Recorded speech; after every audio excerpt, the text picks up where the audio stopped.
100%. Jeff Fillion. Ben, la beauté de la patente, c'est qu'on est vendredi. Et je sais pas, le vendredi, il y a comme quelque chose qui fait qu'on est comme plus cool. On sent moins de stress. On s'en va vers le week-end. Vous allez faire quoi ce week-end que vous aimez? Il y a peut-être un peu de bouffe pour préparer le temps des fêtes un peu avant. Pas de stress. Pas de stress. Petit verre de vin. Vin proposé par l'aubergiste, entre autres, qui a lancé le week-end hier. Donc, peut-être une bière, quelque chose d'autre. On relaxe, tout ce qu'on fait, on relaxe. OK? Important. Quand on voit ce qui arrive à certaines personnes avec la santé en vieillissant, donc, une chose est sûre, le stress nous magane. Donc, on chill. C'est vendredi, on chill. Ça ne veut pas dire qu'il n'y a pas des choses qui arrivent, mais il n'y en a pas tant que ça. Ça nous permet d'aller un peu plus profond dans quelques nouvelles de fun. C'est ce qu'on va faire. Aujourd'hui, en parlant de ça, on a beaucoup de plaisir pour vous autres avec la boîte à PIDS, comme à chaque vendredi. Nicolas Gagnon est stand-by également. On va parler du prochain budget fédéral.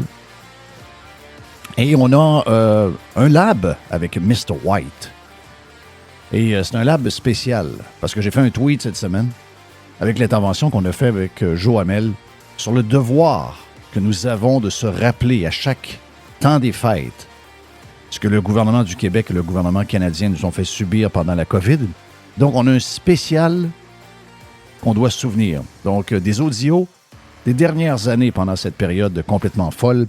C'est ce que nous offre Mr. White un peu plus tard, ici même, sur Radio Pirate. Et pour les membres, vous avez bien sûr le UFO News qui sera spectaculaire aujourd'hui avec Carlos de Punisher et Dennis and the Jet. Et on aura également, comme à chaque vendredi, mais on ne l'a pas eu depuis 2 semaines pour toutes sortes de raisons personnelles, mais il est de retour aujourd'hui. Notre ami Carlos et Dennis and the Jet restent avec nous autres également pour ce segment-là. Donc, on a le Freestyle Friday pour les membres aujourd'hui. Bon, commençons d'abord par la première nouvelle du jour qui a fait sourire beaucoup de monde. On ne sait pas vraiment le fond de l'histoire. C'est Luc Lavoie. Luc Lavoie. Moi, j'ai envie de tirer des péquistes. Luc Lavoie qui a été arrêté dans la nuit, je pense, de jeudi à vendredi. Non, c'est pas vraiment dans la nuit de mercredi à jeudi. C'est parce qu'on était cette nuit dans la nuit de jeudi à vendredi, oui. Donc, c'est l'autre nuit. Donc, l'autre nuit, Luc Lavoie a été arrêté dans le coin de Longueuil, tard dans la nuit. Ça allait cogner, ça allait importuner quelqu'un qu'il connaît, une femme de 54 ans. De ce qu'on a compris lors d'une discussion très brève qu'il aurait eue avec certains médias de Montréal, ce n'est pas une chicane de couple, puisque la personne en question restait avec un homme, ou était avec un homme. Donc, il y a quelque chose, on ne sait pas trop la patente, mais juste pour le plaisir, je ne suis pas en train de voler des audios de Mr. White, parce que, anyway, c'est pas ce qu'on a donné comme thème aujourd'hui. Mais voici Luc Lavoie, dernièrement. Il ne dit que des conneries. Il ne fait que de l'incitation à la violence, à la division. Tout ce qui, on dirait qu'il est l'incarnation du mal. Un peu comme Mussolini et Hitler l'ont été en leur temps. Voilà. Il est un monstre. Oui, my God. Donc, on dirait les poupées vaudou. Toujours les maudites poupées vaudou qui finissent par faire effet à un moment donné. Donc, eh bien oui, le monstre, d'après la nouvelle, le monstre, peut-être plus Luc que Donald. En tout cas, hein? Donc, toujours prendre avec un grain de sel quand ces gens-là vous dépeignent quelqu'un qu'ils n'aiment pas comme étant Hitler, un fasciste, un violent, un dangereux, un monstre. Ils font souvent de la projection, ces gens-là. Ils font souvent de la projection. Bon, OK. Outre cette nouvelle-là, qu'est-ce qu'on a à vous offrir aujourd'hui d'intéressant? Ben d'abord, OK, je veux juste revenir sur le fait que j'ai parlé que Nick Gagnon allait être avec nous autres pour nous parler de... Je sais que c'est pas très vendredi, mais on va le faire pareil parce que c'est un exercice important. On va savoir si le pays s'en va chez Yaub. OK? Lundi, on saura avec la présentation d'un genre d'énoncé budgétaire où le Canada s'en va. Et je ne peux pas faire autrement que faire un lien avec ce qui se passe avec les États-Unis en ce moment. Parce que, d'abord, juste vous dire que Trump est en feu. Trump a parlé de Bitcoin dans les dernières heures. Il a dit que les États-Unis allaient devenir le centre mondial du Bitcoin. J'ai vu ce matin que beaucoup d'analystes prévoient que dans un avenir assez proche, le Bitcoin pourrait se ramasser entre 125 et 150 000. Donc, on est toujours aux alentours de 100 000 en ce moment. Donc, la ride est loin d'être terminée. On conseille à personne d'acheter des bitcoins. Ce n'est pas notre mandat. Puis, si jamais il y a un dip, on ne peut pas être responsable de ça. Vous êtes assez adulte pour faire les choses. Mais beaucoup de gens sont très bullish sur les bitcoins. Beaucoup de gens sont bullish sur l'or. Donc, il y a quelque chose qui se passe. Et je pense que ça va avoir un lien avec ce que les gouvernements auront à faire. Je prenais Pierre Lassonde qui faisait la comparaison entre le monde occidental et Rome, donc les Romains. Et on pense toujours que les Romains, ça s'est fini en 3 ans, mais ça a pris 200 à 300 ans avant que ça s'écrase, cette affaire-là. Et ça l'a passé par quoi? Ça l'a passé par la dévaluation de la monnaie. OK? Et c'est exactement ce que le Canada subit en ce moment.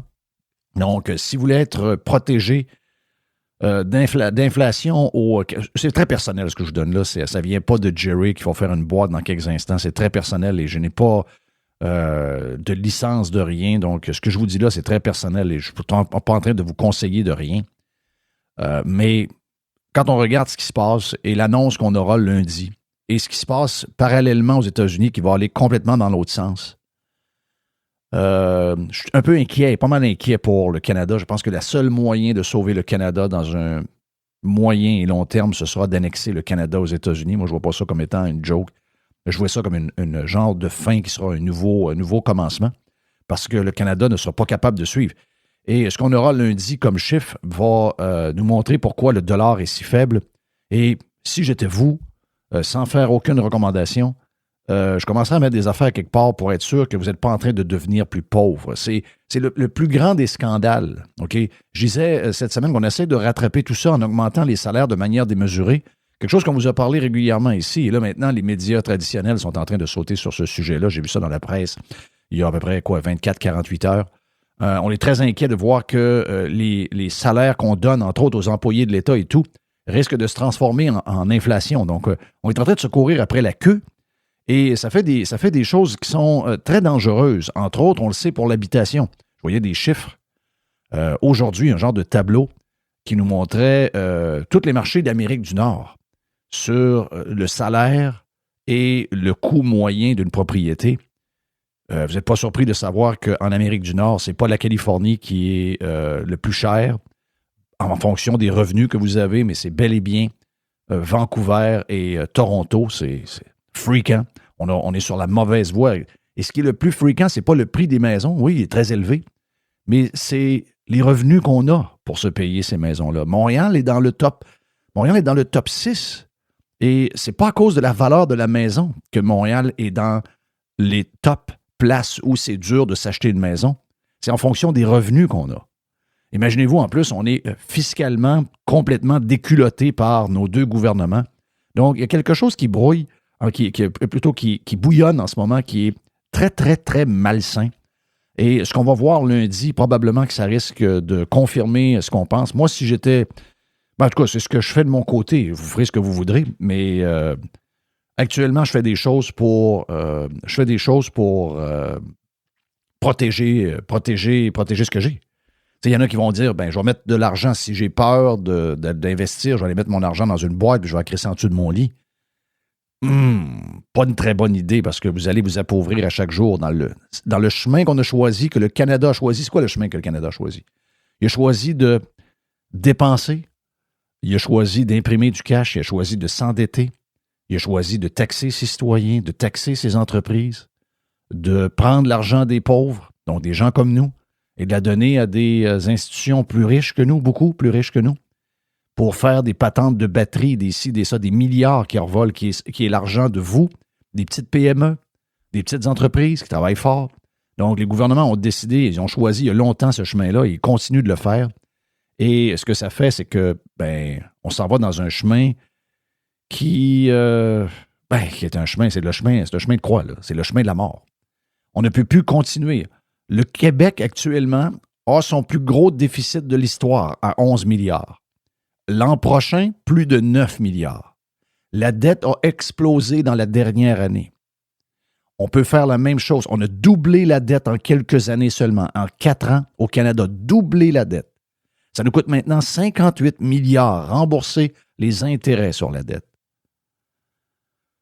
Ben moi, je vous le dis, ce chemin-là, il est invivable. C'est le chemin qui nous amène. Il y a juste une issue, et c'est le cimetière. Donc, si j'étais vous, sans donner de conseil à personne, très important de le mentionner, ben, je me protégerais de ces imbéciles qui nous mènent. Parce qu'ils n'ont pas compris, contrairement aux États. Vous savez qu'aux États, ils se brassent des affaires, là.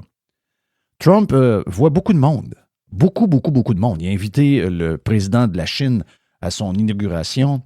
Il a mangé avant-hier avec le Russe, le Russe américain, qui a fondé Google, donc Serge quelque chose. Il a mangé avec lui à Mar-a-Lago. Donc, Google se rallie, même si Google vient de faire une campagne de pub complètement débile pour Noël, 2000% woke, complètement out of touch avec ce qui se passe. Un des boss, vous allez dire qu'il n'est plus dans le management, c'est plus lui qui décide. Lui, le gars, il est riche, il se promène, il va sur le CA de temps en temps, mais il a mangé avec Trump. Il se passe quelque chose, donc après Zuckerberg, donc les gens sont en train de prendre la même pilule rouge que Elon Musk a pris il y a 1 an et demi, 2 ans. Donc le gars de Google, le gars de Facebook, et qui mange avec Trump à Mar-a-Lago cette semaine? Jeff Bezos. Et à peu près tout le monde est derrière. Je prenais une entrevue de Peter Thiel il y a quelques heures. Il dit, tout le monde est sceptique, tout le monde à Washington, personne ne croit que le comité qui va revoir les finances publiques de Washington et des États-Unis d'Amérique va se planter parce que c'est trop gros à démêler et tout ça, alors que c'est le seul chemin à suivre. Parce que si on ne fait pas ça, il y a deux affaires à faire. Si on continue ce chemin-là, c'est la fin. OK? C'est la fin. Les Romains ont fini comme ça. À force de faire de s'endetter et d'accumuler des déficits, etc., ils ont dévalué leur monnaie. Et à un moment donné, ils ont même dévalué leur monnaie à une vitesse grand V de près de 70%, et c'est là que tout a éclaté. Et comme le disait Pierre Lassonde dans son entrevue, c'est pas pour arriver. Ça n'arrivera pas dans 3 ans. Mais si on ne se sort pas du chemin sur lequel on est, si on ne change pas de route immédiatement, à un moment donné, il sera trop tard pour en sortir et on va juste rouler sur un chemin où il n'y aura pas d'autre sortie. Et la seule fin qu'il y aura, c'est le cimetière. Donc, il y a 2 moyens de régler ça. Vous coupez les dépenses, vous coupez les employés, vous coupez des programmes, vous coupez de l'aide, ou encore, vous continuez d'augmenter les taxes et les impôts. Et vous appauvrissez les gens. Vous le savez que le seul moyen d'arrêter ça, c'est de diminuer et de rapetisser les gouvernements, que ce soit le gouvernement du Québec, que ce soit le gouvernement du Canada, qui a engagé 108 000 personnes depuis quelques années. De plus, les États-Unis, pareil, de l'aide en Ukraine, de l'aide de ci, de l'aide de ça. Il faut qu'ils retrouvent 6% du PIB en dépenses gouvernementales. C'est le mandat que ces gens-là ont. Et c'est ça passe ou ça casse. OK? Les États-Unis ont une marge fiscale, mais les Américains n'ont aucune soif de taxes et d'impositions plus élevées. Sont moins faciles à tondre que les Québécois et les Canadiens. Ils tiennent à leur niveau de vie, ils tiennent à leur liberté d'avoir de l'argent dans les mains et de faire ce qu'ils veulent avec. Ils ne veulent pas la donner au gouvernement, ils savent que c'est une gang d'idiots. Ils veulent garder cet argent-là. Donc, contrairement au Canada et au Québec, les Américains savent que leur argent est mieux dans leurs mains que dans les mains du gouvernement. Et nous, c'est l'inverse qu'on voit. Donc, si j'étais vous, j'irais carrément dans l'or, j'irais dans le Bitcoin, j'irais dans les stocks US. Juste par la devise. Même si vous prenez des stocks pépères avec un... Puis je suis loin d'être Jerry, je suis loin d'être Joe Hamel, mais j'y vais avec le common sense. Si vous voulez vous protéger de ce qui s'en vient au Canada, si vous en avez un peu de côté, moi, je vous conseille d'être en US. J'ai rien à voir dans ce milieu-là. J'ai pas de licence de rien, mais je regarde ce qui se passe. On a l'impression que si on n'a pas des bitcoins, si on n'a pas de l'or, si on n'a pas des stocks US en ce moment, puis vous avez de l'argent canadien dans vos mains, vous savez que même si vous gagnez 3 000 $ de plus dans votre salaire, vous savez que l'an prochain, vous allez être plus pauvre que vous l'étiez il y a 1 an. c'est ça le drame. Et en plus, on continue de provoquer, l'inflation de cette manière-là en essayant de se reprendre avec les salaires, mais c'est surtout les gens qui sont dans la machine qui ont l'occasion, parce que la machine, elle est riche en passant. Tout le monde est pauvre alentour, mais la machine est très riche. Donc, regarde, il se passe des choses qui... faut que ça change. C'est drôle, hein, Hier, j'étais en train d'écouter le football après avoir écouté Lioness. Très bonne série. Lioness, on va en parler avec Carlos un peu plus tard. Très bonne série. J'ai fini d'écouter ça hier. Lioness de Taylor Sheridan, qui a fait Yellowstone et toutes les séries. Donc, c'est peut-être une de ses bonnes séries. La première saison est comme 8 étoiles sur 10. La deuxième est 10 sur 10. Donc, si jamais vous cherchez quelque chose, écoutez Lioness. C'est sur Paramount Plus, ou encore si vous avez des moyens quelconques de trouver cette série-là, je vous la conseille fortement. Donc, hier, j'étais en train d'écouter Lioness, puis là, finalement, c'est fini. Je jouais à la game de football qui était un peu boring. Puis 16-12, je pense, quelque chose de même. Mais je reçois des téléphones, je parle avec un de mes vieux chums du Saguenay, Gilbert Fortier, qui m'a montré la raison pourquoi je suis là en train de vous parler. Gilbert est une des grosses raisons. C'est le premier qui m'a montré comment parler devant un micro, comment utiliser une console dans une radio professionnelle lorsque j'avais 16 ans en 1984. Et Gilbert et moi, on est toujours restés proches. J'ai toujours vu Gilbert comme étant un de mes mentors. Donc, même chose pour Yves également, qui est un bon pirate, Yves Hébert, que je salue, qui est à Trois-Rivières. Plusieurs ont été, ne le savent pas, mais ont été, si j'ai la chance de vous parler encore aujourd'hui, ces gens-là ont eu une grande influence sur moi. Et je parlais avec Gilbert de Louis Champagne, justement, qui a eu énormément d'influence sur moi. Louis, qui est un bon ami. Puis qu'on organisait un petit lunch pour le printemps, etc., etc. Puis là, en même temps que on texte là-dessus, je reçois un message d'un vieux chum que ça fait longtemps que j'ai pas de nouvelles. Et c'est mon chum Pete. Mon chum Pete, si vous êtes à Pont-Rouge qui explose en démographie, ça bâtit de tout partout. Quand vous rentrez dans la place, tout ça est changé. Donc, Pete a déménagé à un moment donné, il y a quoi, une vingtaine d'années, on jouait au hockey ensemble. Je me tenais au bar où il était le gérant, au bar Salino. Et Pete est parti avec sa blonde. Puis, ils ont bâti un restaurant qui est le Calvados, qui est toujours là. Ils ont bâti leur propre bâtisse. Ils ont bâti une clientèle. Puis Pete, il était là-dedans toute sa vie. Donc, et là, maintenant, il est toujours là, mais c'est plus ses filles qui sont en charge et proprios du restaurant. C'est ses deux grandes filles qui s'en occupent. Puis c'est une place de Pont-Rouge. Si vous êtes à Pont-Rouge, vous devez aller faire un tour au Calvados. Et Pierre m'a écrit et il me dit, écoute, Pierre, c'est un gars généreux. OK, c'est un gars fin, c'est un gars généreux, c'est un good guy. J'aime ça, j'adore ce gars-là. Et Pierre m'écrit et il me dit, il y a quelques années, au restaurant, on a commencé à ramasser de l'argent pour les familles démunies de Pont-Rouge. Puis la première année, on a ramassé 2000. La deuxième année, on a ramassé 3500. Et là, cette année, on a ramassé à date 10 000. Et on a tellement de besoins, c'est épouvantable. Avant, on était capable de remplir les besoins qu'on avait à Pont-Rouge. Et là, avec 10 000, on ne sera pas capable de répondre à tous ceux qui ont besoin. Tu lis ça, puis je suis allé me coucher avec ça à 11 heures. Et je me suis réveillé à 1h15 pour toutes sortes de raisons. Ma fille est arrivée de travailler un peu plus tard, puis tout ça. Donc, j'ai entendu la caméra faire un genre de buzz. Et je me suis réveillé, puis j'ai fait un peu d'insomnie. Je me suis mis à repenser au texto de Pierre. Il faut que ça change, les amis. Parce que les gens qui ont de la misère travaillent les deux. Les gens qui travaillent les deux ont de la misère à arriver. Imaginez-vous si demain matin, on a un taux de chômage qui est en train de monter. Imaginez-vous que demain matin, on a un taux de chômage à 8-9 %. Qu'est-ce qui va arriver avec ces gens-là, avec des maisons, avec des hypothèques de fous, des maisons qui sont des maisons tout croche, maintenant vendues en surenchère à 400 000, à refaire au complet en dedans, puis même en dehors. L'épicerie qui coûte un prix de fou, tout coûte cher. Comment on va faire? Et là, c'est ce que Pierre... Mais là, je dis à Pierre, je dis, qu'est-ce que je peux faire? Et il dit, je voulais juste te le dire. Il dit, je sais que ce genre de choses-là te touche. Puis il dit, je voulais juste te le dire. J'ai dit, Pierre, j'ai dit, si je peux aider pour quelque chose, regarde, gêne-toi pas, si tu as besoin de plus, on va trouver. Et il dit, pas pour cette année, mais l'an prochain, c'est sûr que je vais avoir besoin d'encore plus pour la prochaine campagne de financement qu'on est en train de faire pour aider. Puis l'an prochain, si tu veux embarquer, bien, regarde, c'est sûr que j'embarque à 200 %. J'aimerais ça que les politiciens, j'aimerais ça que ces gens-là, j'aimerais ça que les journalistes filent ça. J'aimerais ça que vous goûtiez à ça. J'aimerais ça que vous soyez branchés. On a l'impression que ces gens-là, oui, ils le voient dans des chiffres, ils le voient dans des stats. Ils voient probablement des photos quelque part, mais un peu comme quelqu'un qui dit qu'il a mal à l'épaule. Tu sais, on a même beau faire semblant c'est plate. Mais nos 2 épaules sont correctes. On file rien. Désolé pour la personne qui nous le dit, mais on file rien. Et j'ai l'impression que les politiciens sont carrément là.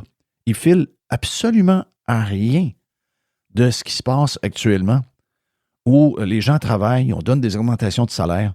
Donc, ça prend un coup de barre, les amis. Ça prend un coup de barre terrible. Ça va prendre des changements qui sont majeurs. Mais est-ce que ces gens-là sont prêts à le faire? Je ne pense pas. Je pense que les gens qui sont prêts à faire ça, comme Trump, comme Maxime Bernier, je ne pense pas que les gens qu'on a devant nous sont prêts à faire ces sacrifices-là pour sauver le monde, sauver leurs enfants, les enfants de leurs enfants. Je ne pense pas qu'ils ont le courage parce qu'ils ne veulent pas déplaire au moment présent. Et ils aiment mieux briser le futur de leurs proches pour ne pas faire les sacrifices du moment pour aider ces gens-là. En tout cas, donc, je vais juste vous faire cette pensée-là. Écoute, ça m'a bouleversé un peu hier. Puis on a plein d'histoires quand on entend parler de plein d'organisations à Montréal, à Québec, au Saguenay, dans toutes les régions du Québec. Quand on entend parler de ça, on est toujours un peu viré à l'envers. Donc, le temps des fêtes, c'est un peu ça également. C'est beaucoup de joie, c'est beaucoup de rencontres, c'est beaucoup de parties, c'est beaucoup de rassemblements. Oui, ça a été fucké pendant la COVID, toute cette affaire-là. On est des gens qu'on voit moins. On est un peu plus seul qu'on était. On est moins en gang qu'on était. C'est un peu triste. Mais c'est aussi un temps, par contre, où on peut prendre du temps pour peut-être redonner, soit en temps, soit en argent, soit en bouffe. Donc, si vous avez l'occasion de le faire, dites-vous qu'il y a beaucoup de gens qui ont besoin. En ce moment, c'est des histoires qui sont atroces qu'on entend ici et là. Donc, les Québécois ont le cœur sans main, habituellement. Je sais qu'on n'est peut-être pas les plus riches pour donner. On n'est pas comme certaines places ailleurs. Mais des fois, un petit quelque chose peut faire une différence. Donc, voilà pour le lancement. On est stand-by pour la boîte à pids avec Jerry. On a Nick Gagnon qui va nous parler justement de ce qui se passe lundi à Ottawa avec Mme Freeland. Et on a le lab spécial de Mr. White un peu plus tard, sans oublier le Freestyle Fridays pour les membres de Radio Pirate avec Carlos the Punisher.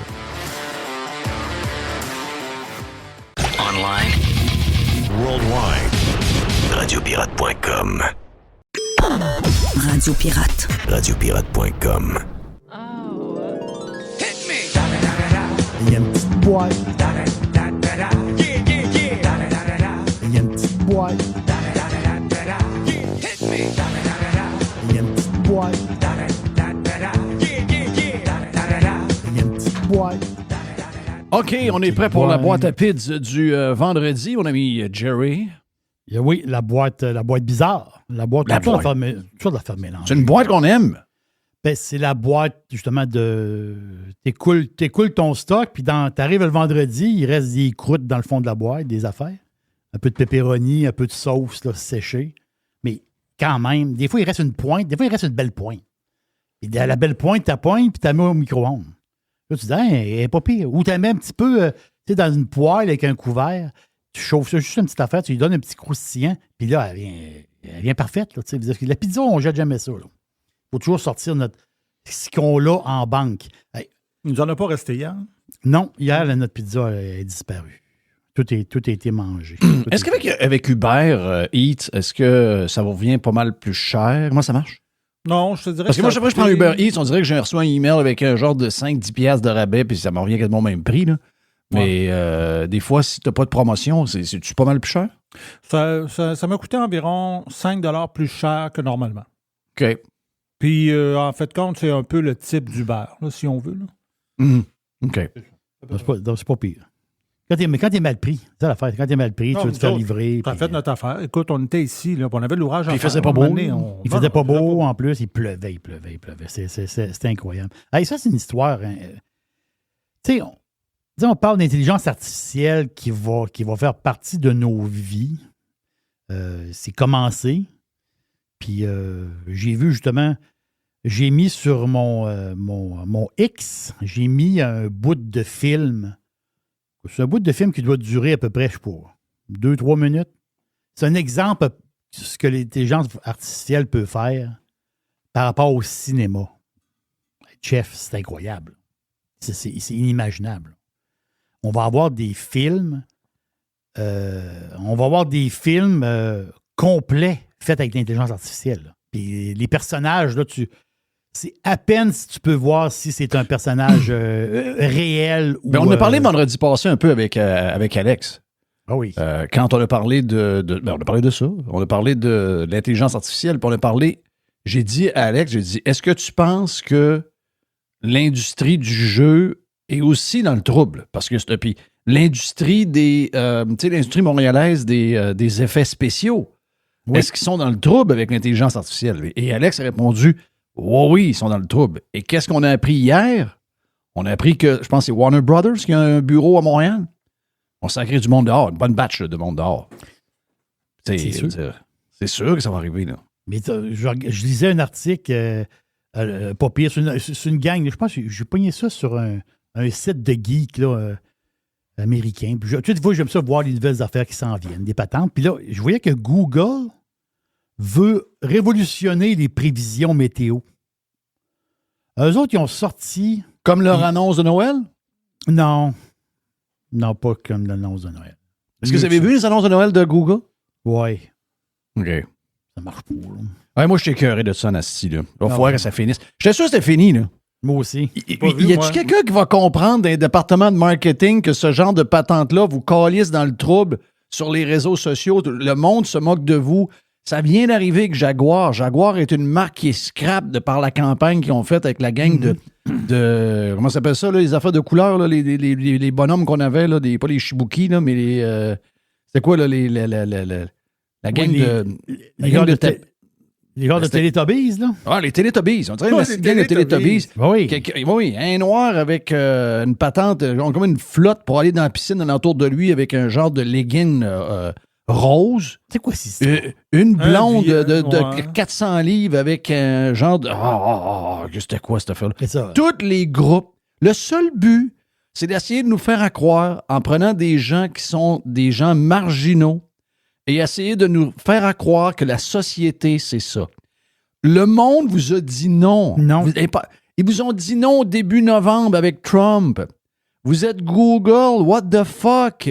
Pouvez-vous finalement comprendre dans votre tête qu'on n'est plus là? C'est fini, le wokisme. Le DEI, c'est fini. C'est terminé, on l'a crissé à la poubelle. Let's go. Tournez la page, passe à autre chose. Là, c'est le fameux middle management qu'ils appellent. Dans le sens qu'il y a, en quelque part, il y a des espèces de madames. C'est souvent les madames. Je m'excuse, là, c'est souvent les madames avec des histoires. Les patentes de même, c'est souvent les madames. Hey, ils veulent être fines, puis ils pensent qu'ils sont à la page en étant de même. C'est pas Rudy, notre chum Rudy, m'a envoyé une patente, là, la gang de sexe oral. Là. Oui. C'est la gang qui haïsse les hommes. Là. OK? Oh, oui. Donc, les gangs qui haïssent les hommes, mais le soir, à 7 heures, sont dans un bar à se faire payer des verres de veuve Clicquot quelque part pour être sûr de passer une belle soirée avec un gars riche. Un homme hétéro, c'est non. Les belles filles sont toujours dans des belles soirées. Ben oui. Il y a toujours à un moment donné. Puis ils réussissent là, toujours à se faire. Jeff, ils réussissent toujours à se faire inviter d'une manière pour aller dans une belle soirée. Oui. Pour rencontrer des beaux monsieur qui ont beaucoup d'argent, se faire payer du champagne. Là, leur pub, c'est un genre de c'est pas une pub, là, mais c'est une patente de Noël qu'ils ont faite avec un genre de Père Noël soumis. Puis une femme féministe un peu matrone qui est en genre de dessus. Là. Dessous, là, sexy. Là. Dessous, exact. Donc, je sais pas ce que tu t'en vas avec ça, mais moi, je pense que ça, c'est complètement fini. Là. Elle est plus là, le gars. Mais merci à tel homme d'avoir joué la game. Tu fais là, toi, Chris. Ah oui. Je suis un féministe, puis... je suis féministe. Je suis un féministe. Déjà, les femmes féministes sont fatigantes. Si un gars se dit féministe, c'est très louche, là. OK, the next step après, je suis féministe. The next step après ça, c'est... je commence à prendre des hormones, je commence à mettre du Kitex, je commence à mettre une petite perruque. Après ça continue, là. Je veux me présenter comme Miss Univers. Oui. Oui, exact. Où est-ce que je m'envoie avec mon histoire de Google puis de météo? C'est juste une salutation, mettons, à Jean. Gilles Briand. Ben, Météo Média, mettons. Tu sais, Google, OK, vont sortir... Es-tu rendu sur Blue Sky? On va aller voir. Peut-être, oui. Google, en 2025, j'ai pas la date, là. En 2025, ils vont sortir un AI, OK, avec un taux d'efficacité de 97 % et ils vont donner les données pour les 15 prochains jours avec 97 % d'efficacité. Wow.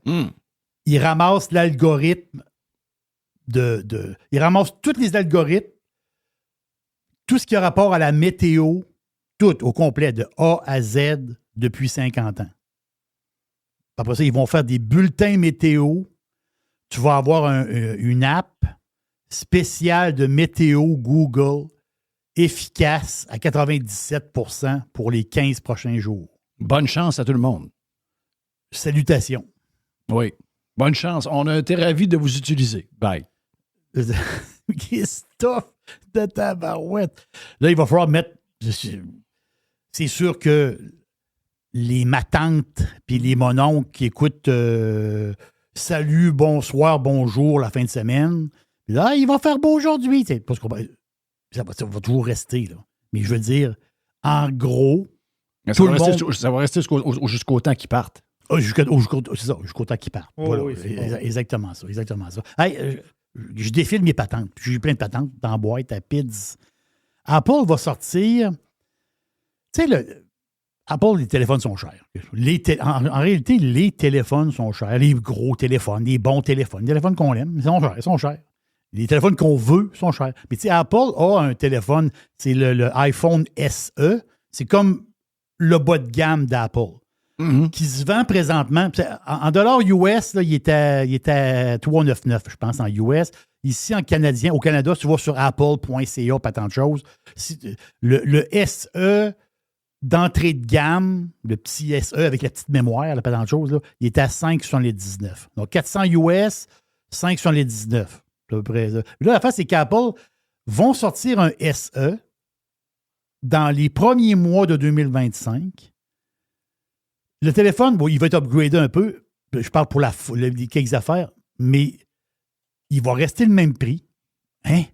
Oui, le SE va rester le même prix. Wow, c'est rare. Mais c'est ça la twist. Tu vas dire, ouais, mais c'est toujours la même d'histoire. Mais c'est important pour une chose. C'est que les jeunes, là, les plus jeunes, ils veulent des bonnes caméras. Puis souvent, c'est le SE présentement de Apple. La caméra est so-so. C'est so-so, là, de la canne. C'est pour les... Et là, ils vont sortir justement le SE avec une super cam, donc 48 mégapixels. C'est une très bonne caméra, mais sur un téléphone abordable. Donc, il va rester la même grosseur à peu près, telle affaire, mais quand même, pas de hausse de prix, avec une meilleure cam. C'est le prochain iPhone SE. Il l'appelle le téléphone de base, si on peut dire.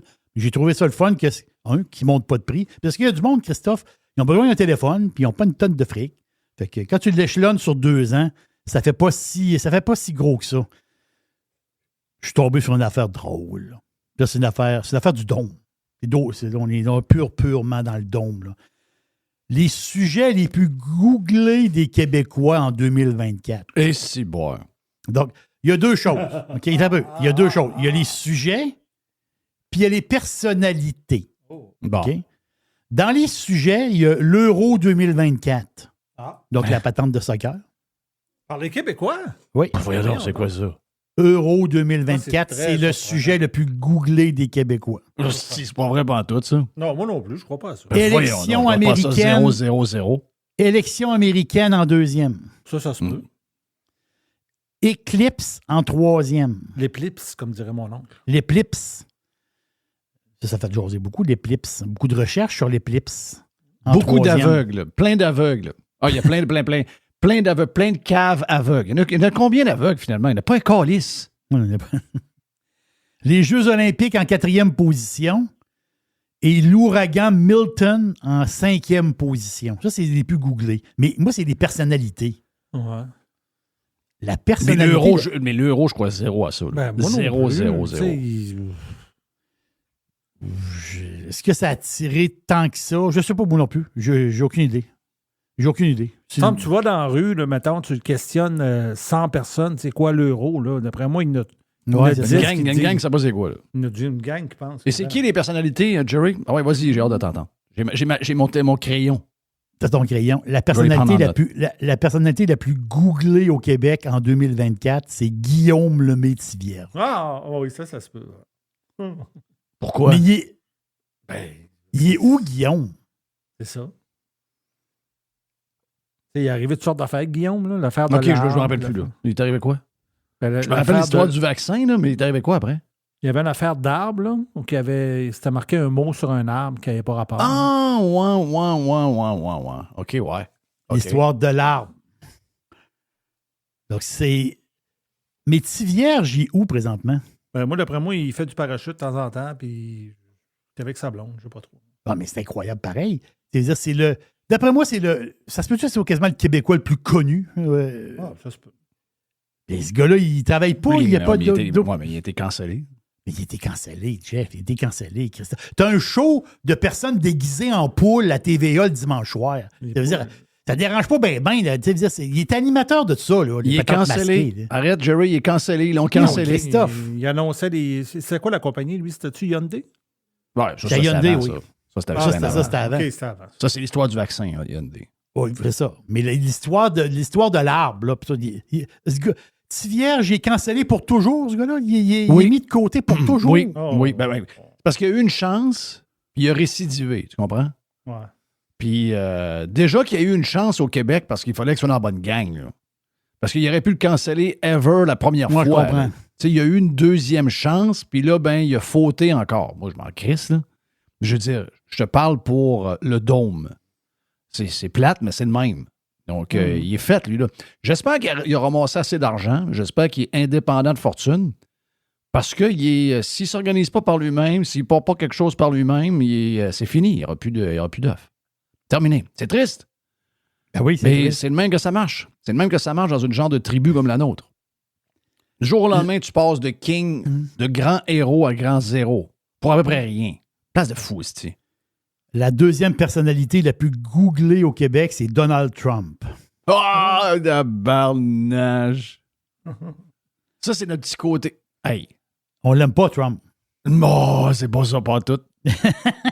Hey, c'est pas ça pas tout. Les Québécois adorent Donald Trump.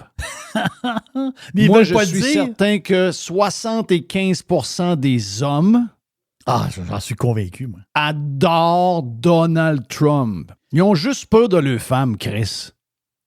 Là, C'est tu ça, me fais l'histoire? plaisir. Là, tu me Ben fais oui, plaisir. c'est la seule affaire. Ils sont assis dans ta bulle. Ils ont chacun le lazy boy. Ils écoutent TTVA.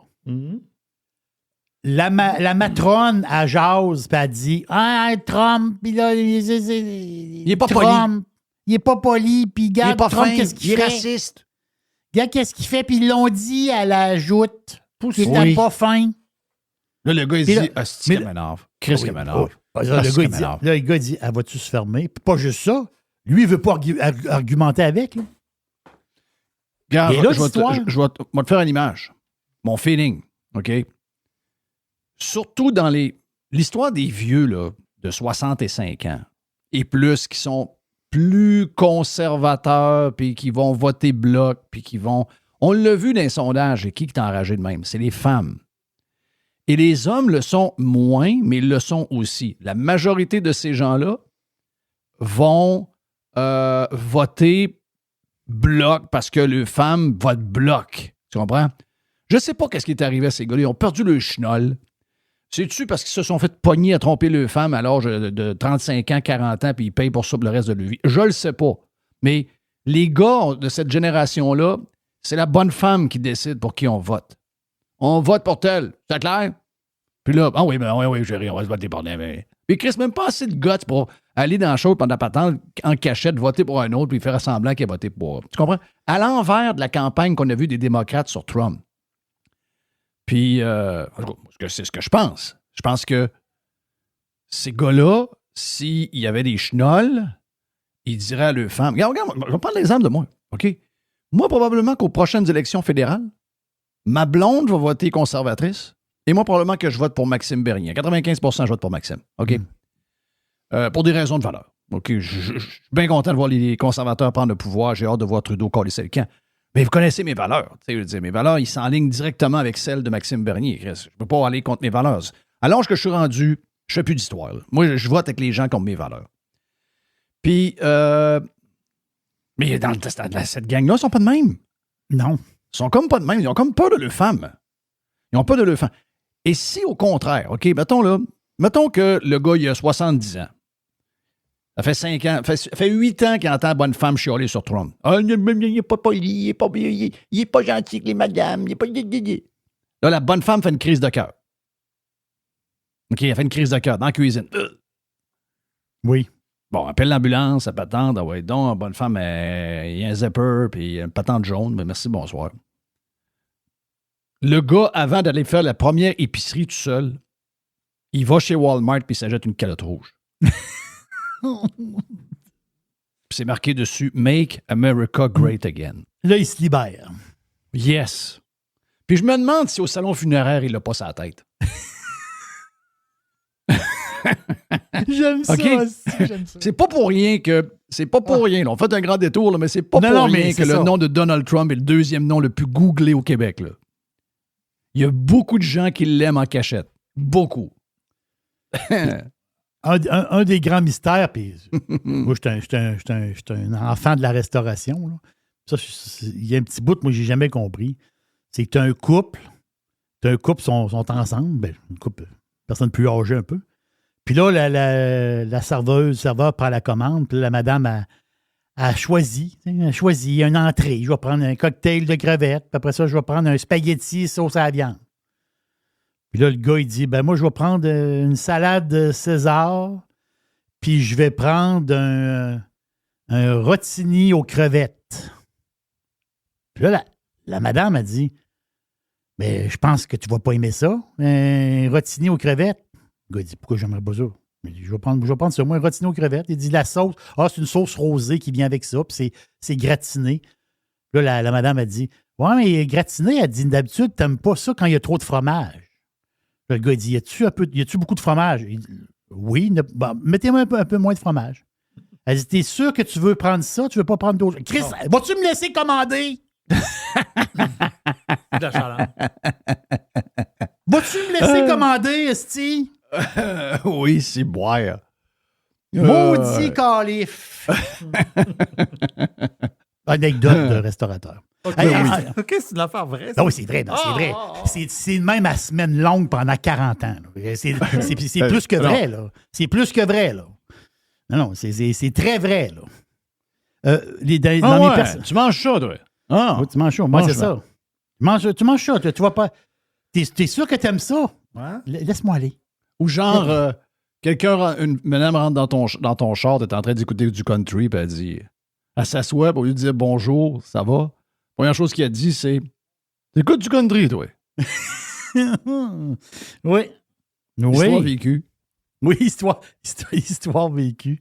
En troisième place, c'est Kate Middleton. Avec son affaire de cancer, peut-être. Chris, on a eu Trump, on a eu la reine, puis le prince, puis le roi. Ouais. C'est quoi l'histoire? Là? C'est Kate qui est en troisième place. Kamala qui est en quatrième place. Kamala la tarte. Tu marqué Kamala la tarte comme Kamala la nouille? C'est quoi qui est marqué Kamala seulement? Il est marqué Kamala Harris. Ah. Mais additionnez tous les noms qui ont donné Kamala la tarte, la nouille, tellement nouille. Mais un mystère pour moi, c'est en cinquième place. Norman Brathwaite. Hein? Je comprends pas. Le monde a Google. Norman Brathwaite, c'est la personnalité. C'est n'importe quoi, ça, Jerry. Arrête donc. C'est d'où ça vient, ça? Ça vient des statistiques qui sont sorties. Ça, Norman Brathwaite. Je comprends pas. Norman, as-tu fait quelque chose de spécial cette année? Es-tu parti dans la fête? Ben, il fait plus rien, Norman. Oui, c'est ça, je me demande. Je me demandais s'il a peut-être parti d'une affaire que je suis pas au courant. Non, je penserais pas. Non.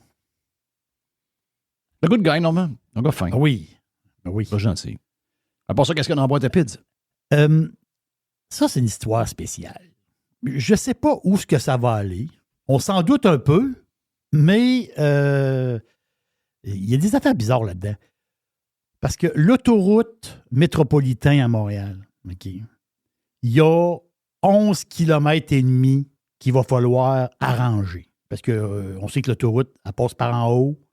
Puis, ça veut dire, à un moment donné, il va falloir qu'il répare ça, Christophe. À un moment donné, ça vieillit puis ça scrape. Donc, il va y avoir un méga chantier à venir. Les dates ne sont pas sorties encore. Le ministère des Transports pense à ça. On taponne là-dedans. Ça veut dire, Puis ils vont faire ça en 2 phases. Ils vont faire une première bout puis un deuxième. Il ne faut pas tout faire en même temps. Impossible. Mais ils vont faire 2 bouts. Puis c'est 11 km et demi à faire. Mais là, l'histoire... On est à Montréal. Qui renifle, là? Qui? Les verdoyants. Ah, je suis fatiguant. Non, t'as peu, Jeff. Là, les verdoyants sont sortis, là. Là, Non, ça sort de partout, là. Non. Là, ils pop de partout.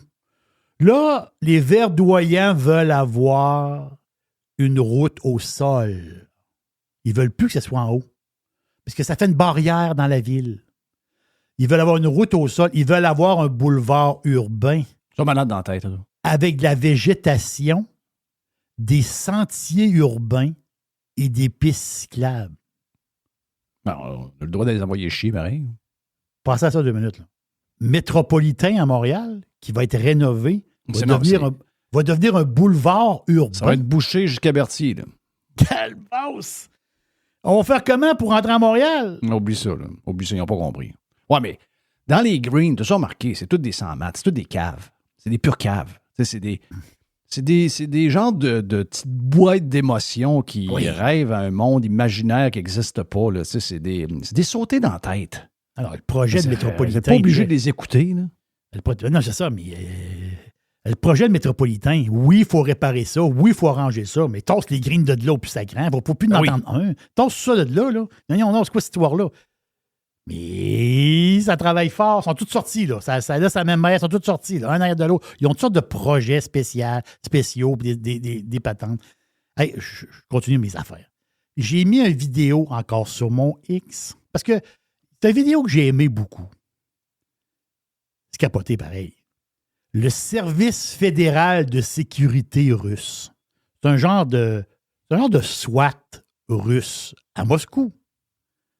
Un genre de FBI, peut-être? Oui, mais c'est ça. Ils sont rentrés dans un centre d'appel frauduleux à Moscou. La place où qui téléphone au monde. Là. Eux autres, ils font affaire dans 50 pays. Et les pays les plus les pays les plus hackés, c'est UK puis le Canada. Et le Japon est 3e. Eux autres, ils ont fraudé les revenus du bureau. C'est 1 million de dollars par jour de fraude. Pensez à ça, là. Mais c'est l'image de voir les agents rentrer là-dedans. Capoté, là. D'après moi, ce sont 150 personnes qui travaillaient là. Toutes des jeunes. Regarde, les plus vieux, ils ont 35 ans. Là. Toutes des jeunes. Petite jobine, le fun. Des ordinateurs, des bureaux, des ordinateurs. Puis, bien équipés pour frauder le monde. Les appels, tu sais, des appels frauduleux. Les jeunes, ils parlaient plusieurs langues. Ils parlaient plein de langues. Ils faisaient affaires partout dans le monde. Mais les images de ça, c'est spectaculaire. Spectaculaire.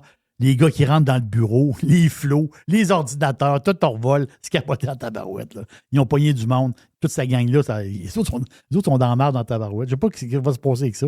Mais c'est vraiment...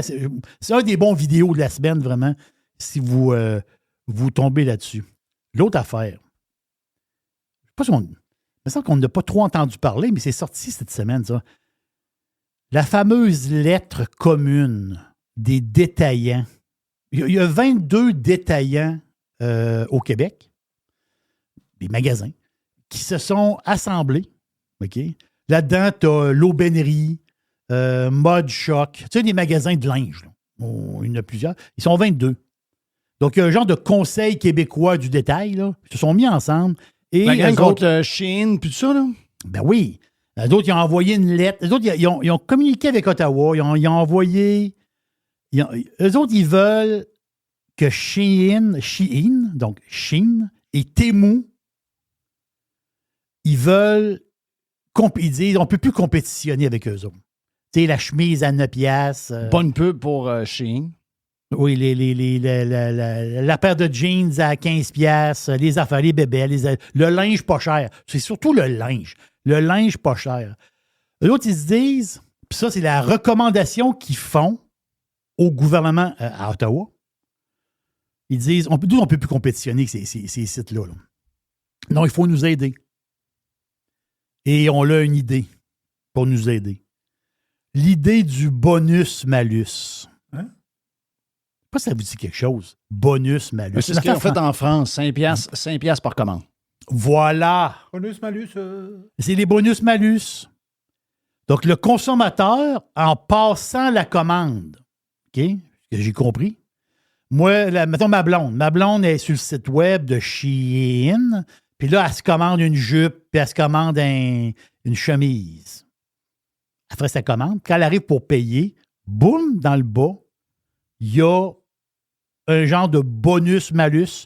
Ah, vu que toi, tu fais affaire avec ce site-là, tu as un 5 piastres à payer, mets le 5 piastres en facture, on paye, merci, bonsoir. Et l'argent va où? L'argent va être redistribué aux détaillants. Là. Les autres, ils veulent avoir leur part de ça. Là. C'est spécial en tabarouette. Là. Mais, ça veut dire, je peux les comprendre à quelque part. Ça veut dire, eux autres, tu sais, à un moment donné, eux autres, ils ne peuvent pas vendre des chemises à 12 piastres. Là. Ils ne pourront pas. Là. Mais ils ne demandent pas au gouvernement de baisse de taxes non plus. Là. Eux autres, ils vont pour arrêter. Ils pensent à eux autres, mais c'est le client, c'est le monde qui achète qui vont payer ça. Là. Mm-hmm. Shein puis Temu, eux autres, ils se foutent de nous autres. Là. Parce qu'on parle, eux autres, mais cette gang-là, la gang des vendeurs de guenilles, même s'ils sont québécois, là, les pays d'Asie, incluant la Chine, là, c'est avec ça qu'ils ont fait énormément d'argent au cours des 20-25 dernières années. Là. C'est pas c'est le point. Le point est que toi, dans ta boutique de linge, si je vois dans le rack des chemises, bien dans ce rack-là, c'est tout du stock fait en Thaïlande puis en Chine. Avec du... il y en a polyester, mais si c'est du coton dans des... Je t'en ai parlé, dans des champs bizarres. Dans les champs bizarres. Des esclaves, puis tout ce que tu veux, là. Oui, tout le coton, il ne paye pas cher. Là. Il ne paye pas cher, le coton, Christophe, il ne paye pas le monde pour le ramasser. Il ne paye pas cher du tout. Tout ce qu'ils font, c'est de les loger et de les nourrir. En as-tu une dernière pour la route? Oui, j'en ai plein. Hey, Pornhub. Oh! Les préférences de 2024. Pornhub. Oh yes. Ça, préférences de 2024, des monsieur, madame ensemble. Regarde. Je savais ça, t'allais tomber là-dedans. Ben oui. Des Barbadas qui se font des guédis. Parlez-vous de cul, là? 2 Barbadas ensemble. Là-dedans, okay. Pornhub. OK, je suis là. Des Barbadas ensemble. Les 18-24 ans, la génération Z. Oui. Les 18-24 ans, eux autres, j'ai mis 1 et 2. Okay? Donc, les numéro 1 et numéro 2. Numéro 1, eux autres, les vidéos qui écoutent le plus sur Pornhub, c'est les verticales. Hein? C'est quoi, c'est les verticales? Les verticulites? Non. Les verticulites. Tu vas me faire mourir. C'est les vidéos faites avec ton téléphone. Tu sais, la prise verticale. OK, ouais. La manière que tu tiens ton... Des vidéos cheap, là. Des vidéos cheap. Des vidéos cheap où tu es en train de baiser, mais là, le gars, lui, ou la fille, tient un téléphone, mais il tient un téléphone comme si tu étais en train de filmer avec ton téléphone, donc en vertical. Donc, c'est... Parce que c'est... Et pour les jeunes, des 18-24 ans, en deuxième position, c'est les hentai. Hentai. C'est des bandes dessinées japonaises. Là, le monde fou. C'est comme un film de cul japonais, mais en bande dessinée. Ça, c'est les 18-24. Les 25-34, les Y, eux autres, c'est les FMM. Hein? Les... Vas-y. C'est les female, male. Ah, ben oui. Ben Ah, oui. Non, vous pensez mal. Vous pensez mal. C'est madame, monsieur. OK. Non. Non. T'as peu. Non. Redis, c'est quoi? Redis ce que tu viens de dire. FMM. OK, donc ça, c'est une fille, deux gars. Voilà. Tu veux Mr. White, comment il pense mal? Ben oui. Une fille, deux gars. Il Un voit gars des par en avant, un gars par en arrière. Mr. White voit des barbadas partout. Oh, OK, les autres, c'est deux. OK. Oui, c'est Oh, oui. une femme, deux hommes. OK. Exact. Ça, c'est le préféré des Grecs, et Plus que deux femmes, un homme. non, c'est une femme, deux hommes. Oui, mais Une femme, deux hommes. Eux autres, ils triplent là-dessus plus Oui, mais c'est parce deux que femmes. là, il y a en avant, il y a l'anus, il y a plein d'affaires là-dedans. Là. Donc, Oui. C'est le kit complet. Au lieu de regarder Oh, deux oui. vidéos différentes, on regarde juste un, puis on est deux. Ah, Donc, les Y aussi, leur deuxième choix, c'est les vidéos de tatou. Donc, ça prend des personnes très, très tatouées. ouais. Ça, c'est le deuxième choix. OK. Les X, notre génération, nous autres, moi, je suis des plus vieux des X, il y a les plus jeunes de X. Nous autres, les X, on est des fans de compilations. Hein? Des compilations. Des compilations. C'est-à-dire que possiblement des petits bouts de... Voilà, mettons que tu as compilation d'éjaculation. Donc, tu as toutes des 10, 15 secondes, 20 secondes de plein de films que tu colles, puis ça dure 2 minutes. ça. Tu comprends? Et tout ce que tu entends, c'est... C'est ça, des compilations. Donc, c'est toutes des shorts, des petits bas, mais toutes collées ensemble. OK. Et aussi, les X, le deuxième choix, c'est les role-play. Dans le sens que les films avec justement, c'est totalement le contraire de compilation. C'est avec un scénario. Tu sais, la fille, elle arrive. L'histoire, ça. La fille, elle arrive chez le docteur. Non. Elle prend le temps de se déshabiller. Puis là, le docteur vient dans mon bureau. Puis là, la fille, elle s'élonge. Là, commence à jouer un peu. C'est pas ce qu'on parle maintenant, là. Ben, les enfants, les X ont été élevés avec Emmanuel. Donc, ça finissait plus. C'était 2 heures de niaisage. Oh, Voilà. Oui. Puis à Moi, je suis pas tendre la fin, il n'était même pas tout nu au complet. Là. Mais Exact. moi, l'affaire que j'aimais le plus, Jeff. OK, Jerry, les préférences C'est les de boomers? Jerry. Ben, non, t'as peu. Non, les boomers. Les boomers, eux, ils aiment les femmes avec des grosses touffes. Non, jamais vous allez le deviner. Eux autres? Mais je l'invente pas, Carlis. Je l'invente pas. Ah ouais, OK, j'ai là? hâte de savoir. Je ne l'invente pas. Qu'est-ce qui va sortir? Les boomers. Non, j'étais Les assez boomers, ce qu'ils content. aiment le plus, c'est le anal. J'étais non! tellement content. Et non? Les strap-on. Oh! Ah, c'est sûr. Ça va avec ce que je t'ai dit tantôt. Ça va avec ce que je t'ai dit tantôt. Le gars qui attend que sa bonne femme meure pour acheter sa calotte. Ah, La bonne femme, elle a le strap-on depuis 20 ans, puis il met ça dans le derrière. Ah oui, elle le domine de même. Oh, oui, ben oui. C'est pour ça qu'il n'y a pas de voter pour Trump. Il n'y a pas de le dire. Je l'aime, moi, Trump. Pardon? Oui. T'aimes Trump? Tourne-toi de bord. Boum, boum, tiens-toi. Ouch, maman, mais fais-moi pas ça, tiens-toi. Tu ne parleras plus de Trump de même. C'est ça, l'histoire. C'est tout relié avec ce qu'on vient de dire, Jerry. Tellement logique. Et le deuxième, les boomers de Les deuxième boomers enfant, de c'est quoi? deuxième, c'est les gangbangs. C'est sûr, ils nous font ça depuis 30, 40 ans. Fait 30-40 ans qu'ils nous font un gangbang avec nous Je autres. l'invente pas. Non, mais ça, c'est une joke, là. Gangbang. Thank you pour la boîte, Jerry. Si, boire, ça finit la semaine comme ça. ça. La boîte à pizza était spectaculaire. Sérieux, spectaculaire. Spectaculaire. Spectaculaire. Ouch! Il y a une petite boîte. Ouch! Papa, viens ici, faut que je te parle. Oh non! Il y a une petite boîte. The Revolution.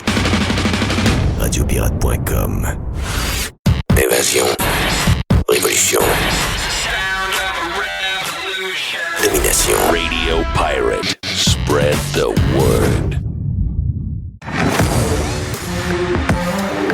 Dans le cadre de Pirate and Friends, notre ami Nicolas Gagnon, contribuable.ca, contribuable avec un S, mais aussi sur X, que vous pouvez retrouver Nick qui fait des excellents tweets. Donc, joignez-vous à sa gang.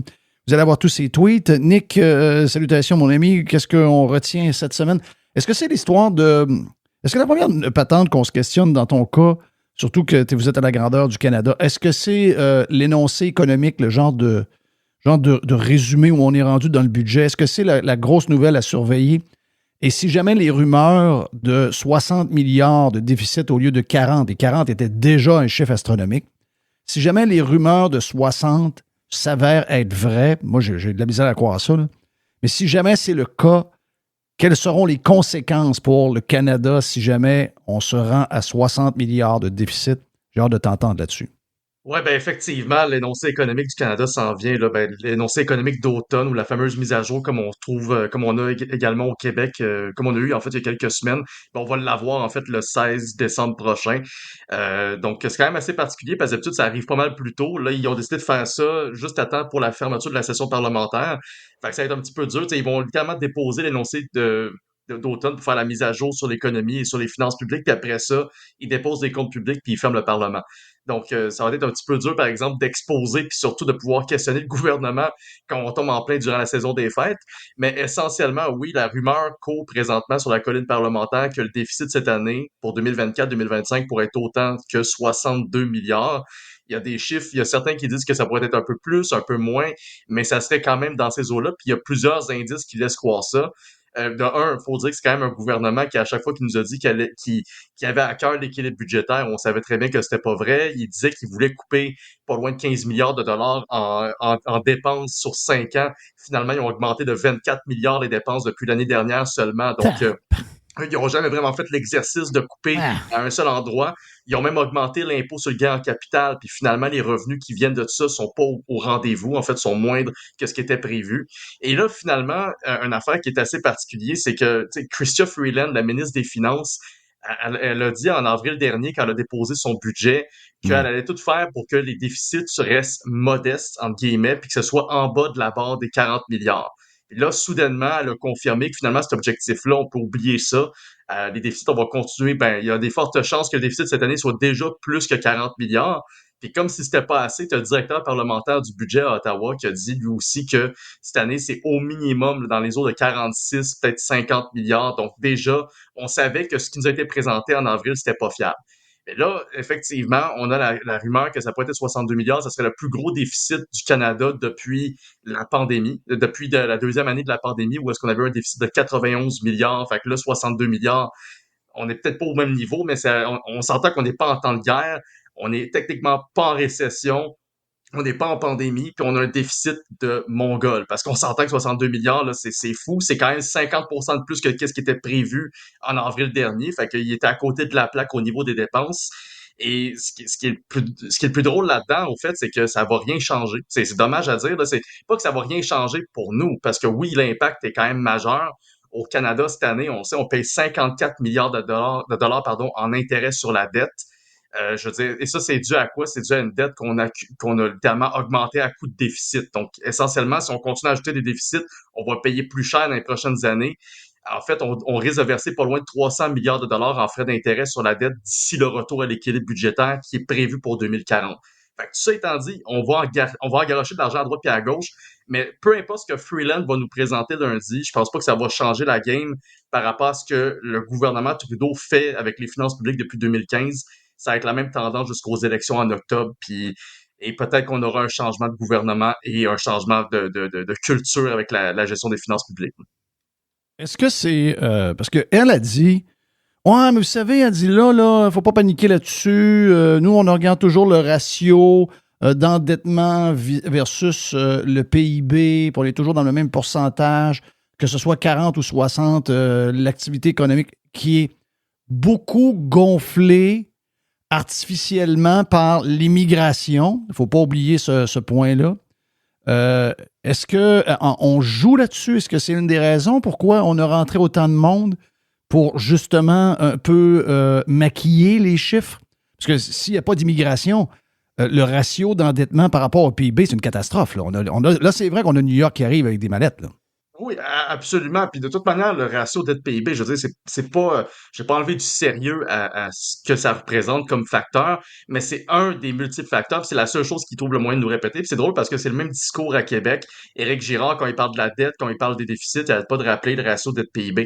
Mais quand on regarde, par exemple, la croissance du PIB des pays du G7, le Canada est le plus à la traîne. En fait, si on regarde le ravage qui a été fait au cours des dernières années par rapport à la productivité de l'économie canadienne, surtout avec les nouvelles taxes, les nouvelles contraintes, les nouvelles réglementations qui ont été mises en place au fédéral, qu'on parle de la taxe carbone ou les lois anti-pipeline et compagnie, ben essentiellement, ça fait en sorte que la productivité de l'économie canadienne va être, en fait, par rapport à, si on se compare surtout avec les Américains, si on veut être au même niveau de compétitivité, ça va nous prendre pas loin de 25 à 30 ans là, à rattraper cet écart-là au cours des prochaines années. Fait que oui, peut-être qu'en ce moment, le ratio dette-PIB, il est pas si pire que ça. On est moins pire que les autres pays du G7, mais il faut rappeler qu'on est aussi peut-être le seul pays du G7 qui a doublé sa dette au courant des 10 dernières années. En fait, en moins de 10 ans, ce qu'à peu près aucun autre pays du G7 a réussi à ce stade. Fait que, tu sais, c'est dur de prendre au sérieux ce qu'ils disent par rapport au ratio dette PIB quand on regarde tous les autres indices alentours qui démontrent qu'effectivement, on a fait sauter la banque. Donc oui, pour l'instant, je veux dire, la cote de crédit du Canada est encore pas si mal, comme effectivement, grâce à ce ratio PIB, dette PIB, on est en mesure de se maintenir dans une bonne situation, mais à long terme, ça va nous rattraper.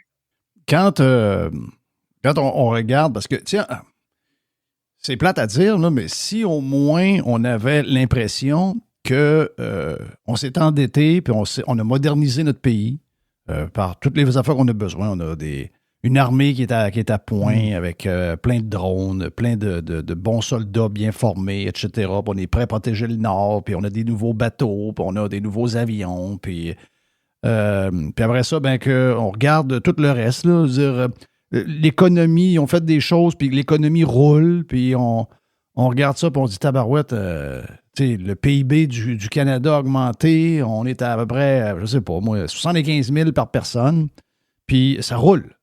Mais là, on s'est éloigné des États-Unis. On est rendu très loin. T'sais, hier, je parlais avec Stéphane Bruyère d'Hypothèque, puis il me parlait de Cleveland. Puis là, un peu comme n'importe quel Québécois va dire quand on passe à Cleveland ou à Détroit. Cleveland, c'est quand même des places pauvres. Là, je fouille un peu dans les chiffres.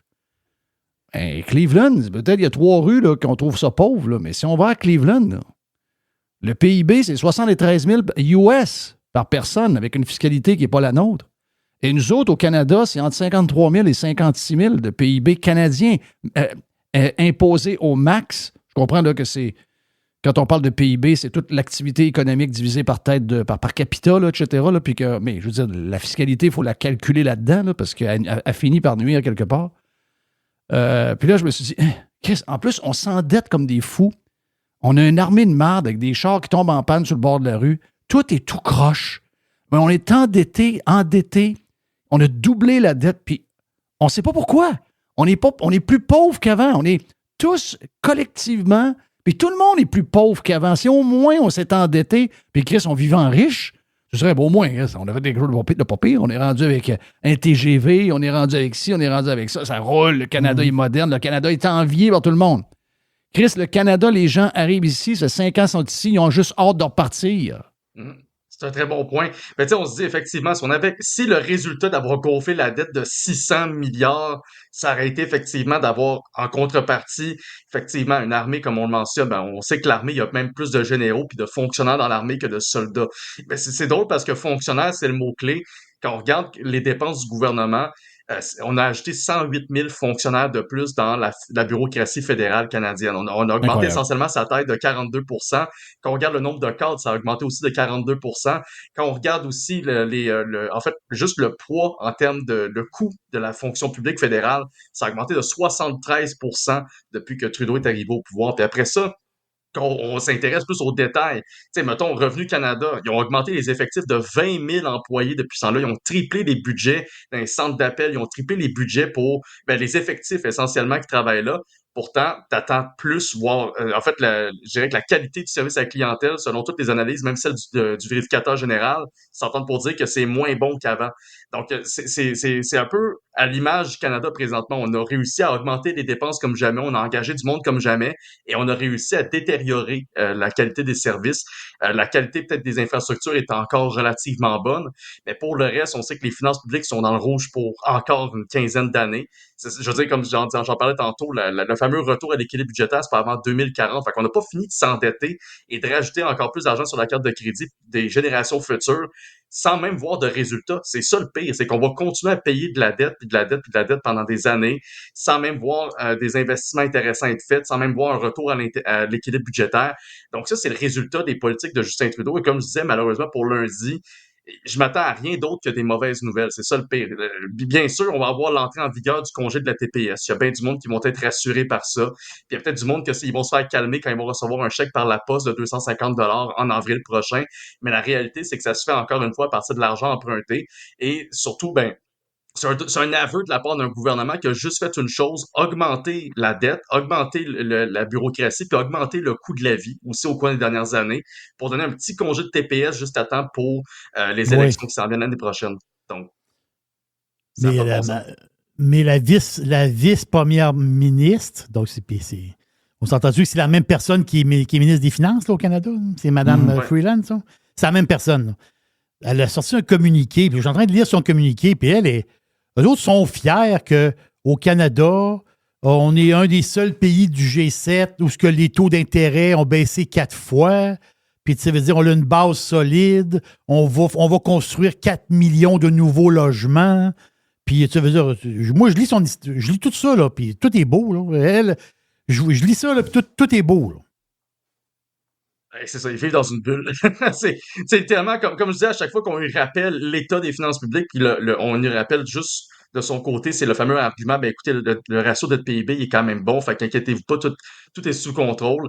C'est toujours ça, c'est la même cassette constamment avec ce gouvernement-là, puis ça commence à être un petit peu navrant, surtout d'un point de vue de personnes qui s'attendent à un peu plus de rigueur, à une approche un peu plus conservatrice en termes de la gestion des finances publiques.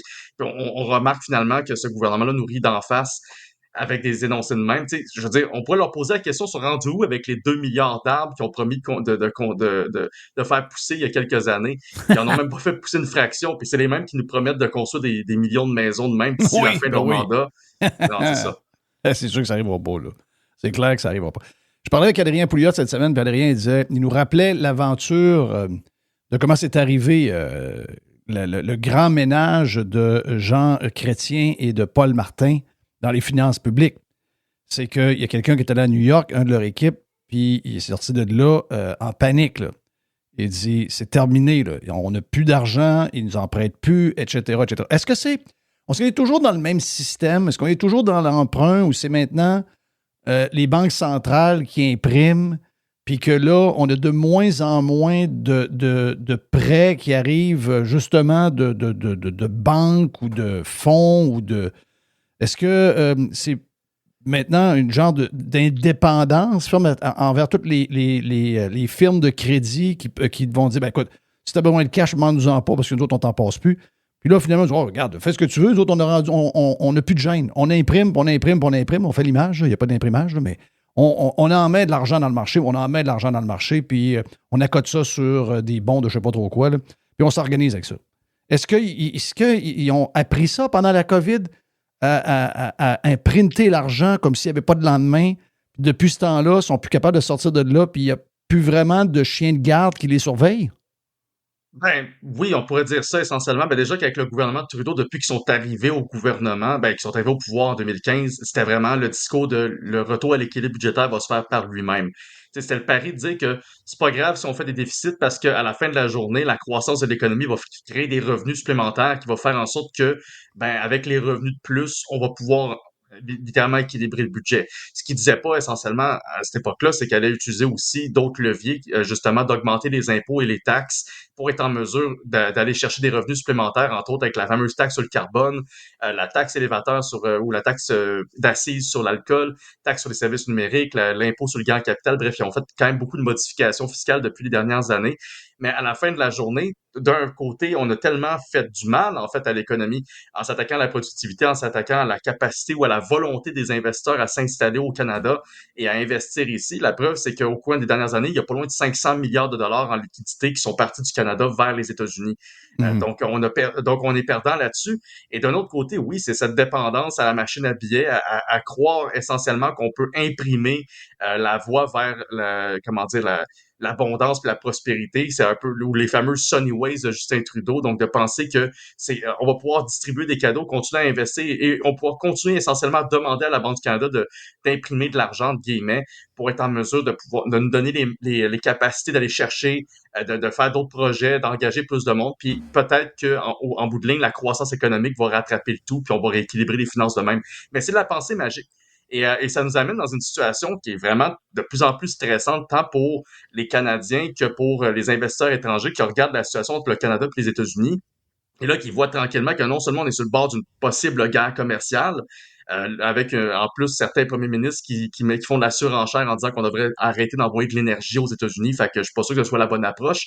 Mais à la fin de la journée, on est vraiment en train de voir l'économie canadienne être fortement compromise de par à la fois ce qui se passe à Ottawa que ce qui s'en vient à Washington en janvier prochain. Ne serait-ce que, sans dire que Trump est responsable de tous ces maux-là, il n'en reste qu'on ne s'est pas très bien positionné par rapport à une possible administration Trump, puis clairement que ça va nous péter d'en face.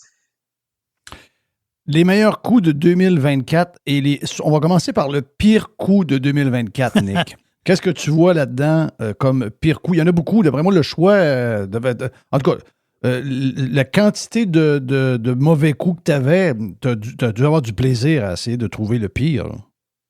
Oui, parce qu'à la fin de la journée, j'allais même quasiment plus me contenter des exemples les plus connus ou les plus frappants, parce qu'il y a des petits exemples à droite et à gauche, mais je pense que le plus mauvais coup, surtout au Québec, ça va être Éric Girard, ministre des Finances, un gars qui vient du milieu bancaire et qui nous dépose le plus gros déficit de l'histoire du Québec, ne serait-ce qu'en dollars absolus. 11 milliards, incroyable. c'est quand même pas rien. Non seulement c'est 11 milliards, mais en plus, l'année prochaine, selon les projections, c'est encore 9,2 milliards. Fait que c'est quand même 20 milliards de déficit en 2 ans. C'est aussi le fait que c'est le même ministre des Finances qui passe son temps à se tromper quasiment à toutes ses projections. Donc, à chaque fois qu'il fait un dépôt de budget, d'une mise à jour économique ou de compte public, c'est toujours un scénario différent. Ou du moins, à chaque fois, ça change pas à peu près au niveau de ce qu'on pensait dépenser. D'ailleurs, si on regarde le dépôt du budget qui a été fait en mars dernier versus sa mise à jour économique, il y a 3 milliards de dollars de dépenses de plus. La dette, finalement, la dette du gouvernement ou la dette brute est pas de 235 milliards, elle est plutôt de 245 milliards. Donc, on se trouve à coup de milliards à chaque fois. Je t'étourdis. Je t'étourdis. C'est drôle parce que c'est un ministre des Finances qui s'imagine avoir peut-être un avenir dans un potentiel gouvernement conservateur à Ottawa qui espérons aura une approche très différente de celle d'Éric Girard qui commence à ressembler à celle de Trudeau. Fait que je pense que pour moi, c'est le pire coup au Québec, mais il y en aurait certainement d'autres qu'on pourrait nommer, là. Vas-y, Jerry. Excuse-moi, Jeff, mais attends un petit peu, le pire coup au Québec, là, parce que moi, je suis Québécois, moi. Ça veut dire, moi, le pire coup, là, c'est le 5,5 millions aux Kings de Los Angeles. Ouais. Parce que moi, je suis un Québécois. Moi, je suis Québécois, là, puis le pire coup, là, c'est les chiffres que tu viens de donner là, moi, je comprends pas. Mais le 5,5 millions aux Kings, ça, là, c'est dégueulasse. Ouais. Moi, j'ai dénoncé les deux. Moi, ça me fait bien plaisir de dénoncer les deux. Bravo. Mais c'est vrai que le Québécois moyen, en général, puis en tout respect, là, je veux dire, il y a le monde qui sont plus réactifs par rapport aux 5,5 millions. Mais c'est vrai, il y a plus de monde qui réagisse par rapport à cette petite dépense-là que par rapport au fait qu'on vient de mettre 10 milliards de plus sur le dos des générations puis qu'on a passé ça en 2 lignes là, dans un budget, puis c'est pas grave. Mais beaucoup de monde font pas de différence entre 10 milliards et 5 millions quasiment. C'est très proche. C'est 5 à 10. C'est le double. C'est ça. C'est juste le double. Puis rajoute 2-3 zéros de plus, hein, mais on est quand même très proche. Ouais, mais tu comprends, pour millions, c'est rendu, les gens sont très, très, très mélangés. Est-ce que Fitzgibbon est dans ta liste?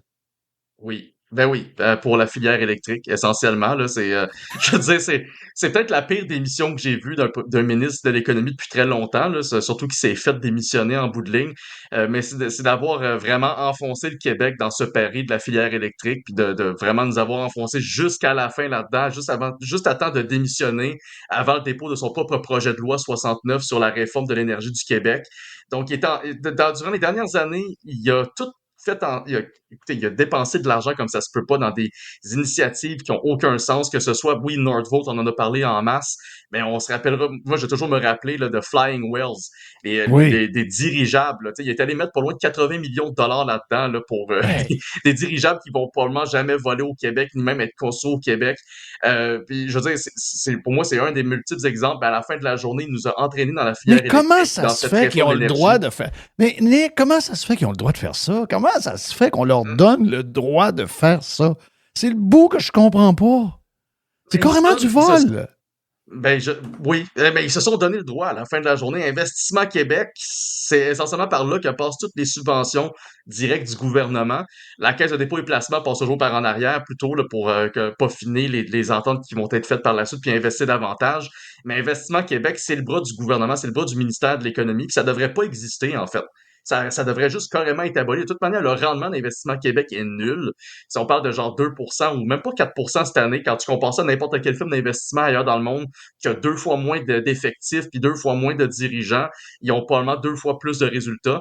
Mais Investissement Québec, c'est ça. Ça dilapide nos fonds publics, ça amène très peu de résultats, puis ça légitime l'utilisation de l'argent des contribuables comme des paris financiers de ce type-là. On se rappelle en plus, Fitzgibbon, il a quand même été coincé dans 6 potentiels problèmes à l'éthique. Là. Il s'est fait rappeler à l'ordre 6 fois par la commissaire à l'éthique. Ça n'a jamais rien donné. Fait que c'est sûr que ça serait le fun de voir si on pourrait avoir un commissaire à l'éthique un peu plus de pouvoir légal, parce que, ou peut-être ne serait-ce que faire des enquêtes plus approfondies, parce qu'après, on voit les résultats des paris de Fitzgibbon. Lyon Électrique, ça s'en va à zéro. Taiga, c'est déjà pas mal protégé par ses créanciers, protégé de ses créanciers présentement. Il y a Vision Marine, c'est sur le bord de la faillite. Sinon, on a, c'est quoi l'autre affaire aussi? Ben, je veux dire, oui, Nordvolt, fort possiblement que ça va pas passer l'année prochaine, ou peut-être que ça va être acheté par la Chine, puis au final, le projet sera pas au Québec. Fait à la fin de la journée, on va avoir perdu des centaines de millions, voire des milliards. Puis Fitzgibbon est pas mal le signataire là, responsable de tout ça. Puis en même temps, c'est le même qui nous parle de sobriété énergétique après avoir attribué des blocs d'énergie à des entreprises sur le bord de la faillite. En tout cas, pour moi, ça dépasse l'entendement, mais je le mets quasiment ex aequo avec Éric Girard à la fin de la journée. Mais remarque que Fitzgibbon est parti, puis la nouvelle, là, celle qui a une petite coupe de cheveux de garçon, là, elle est à la même place que lui. Là. Elle amène des millions encore. Et elle a qu'un seul mot quand elle parle sur X. C'est toujours la filiale batterie. On donne un 18 millions là, on donne un autre 8 là, on donne un...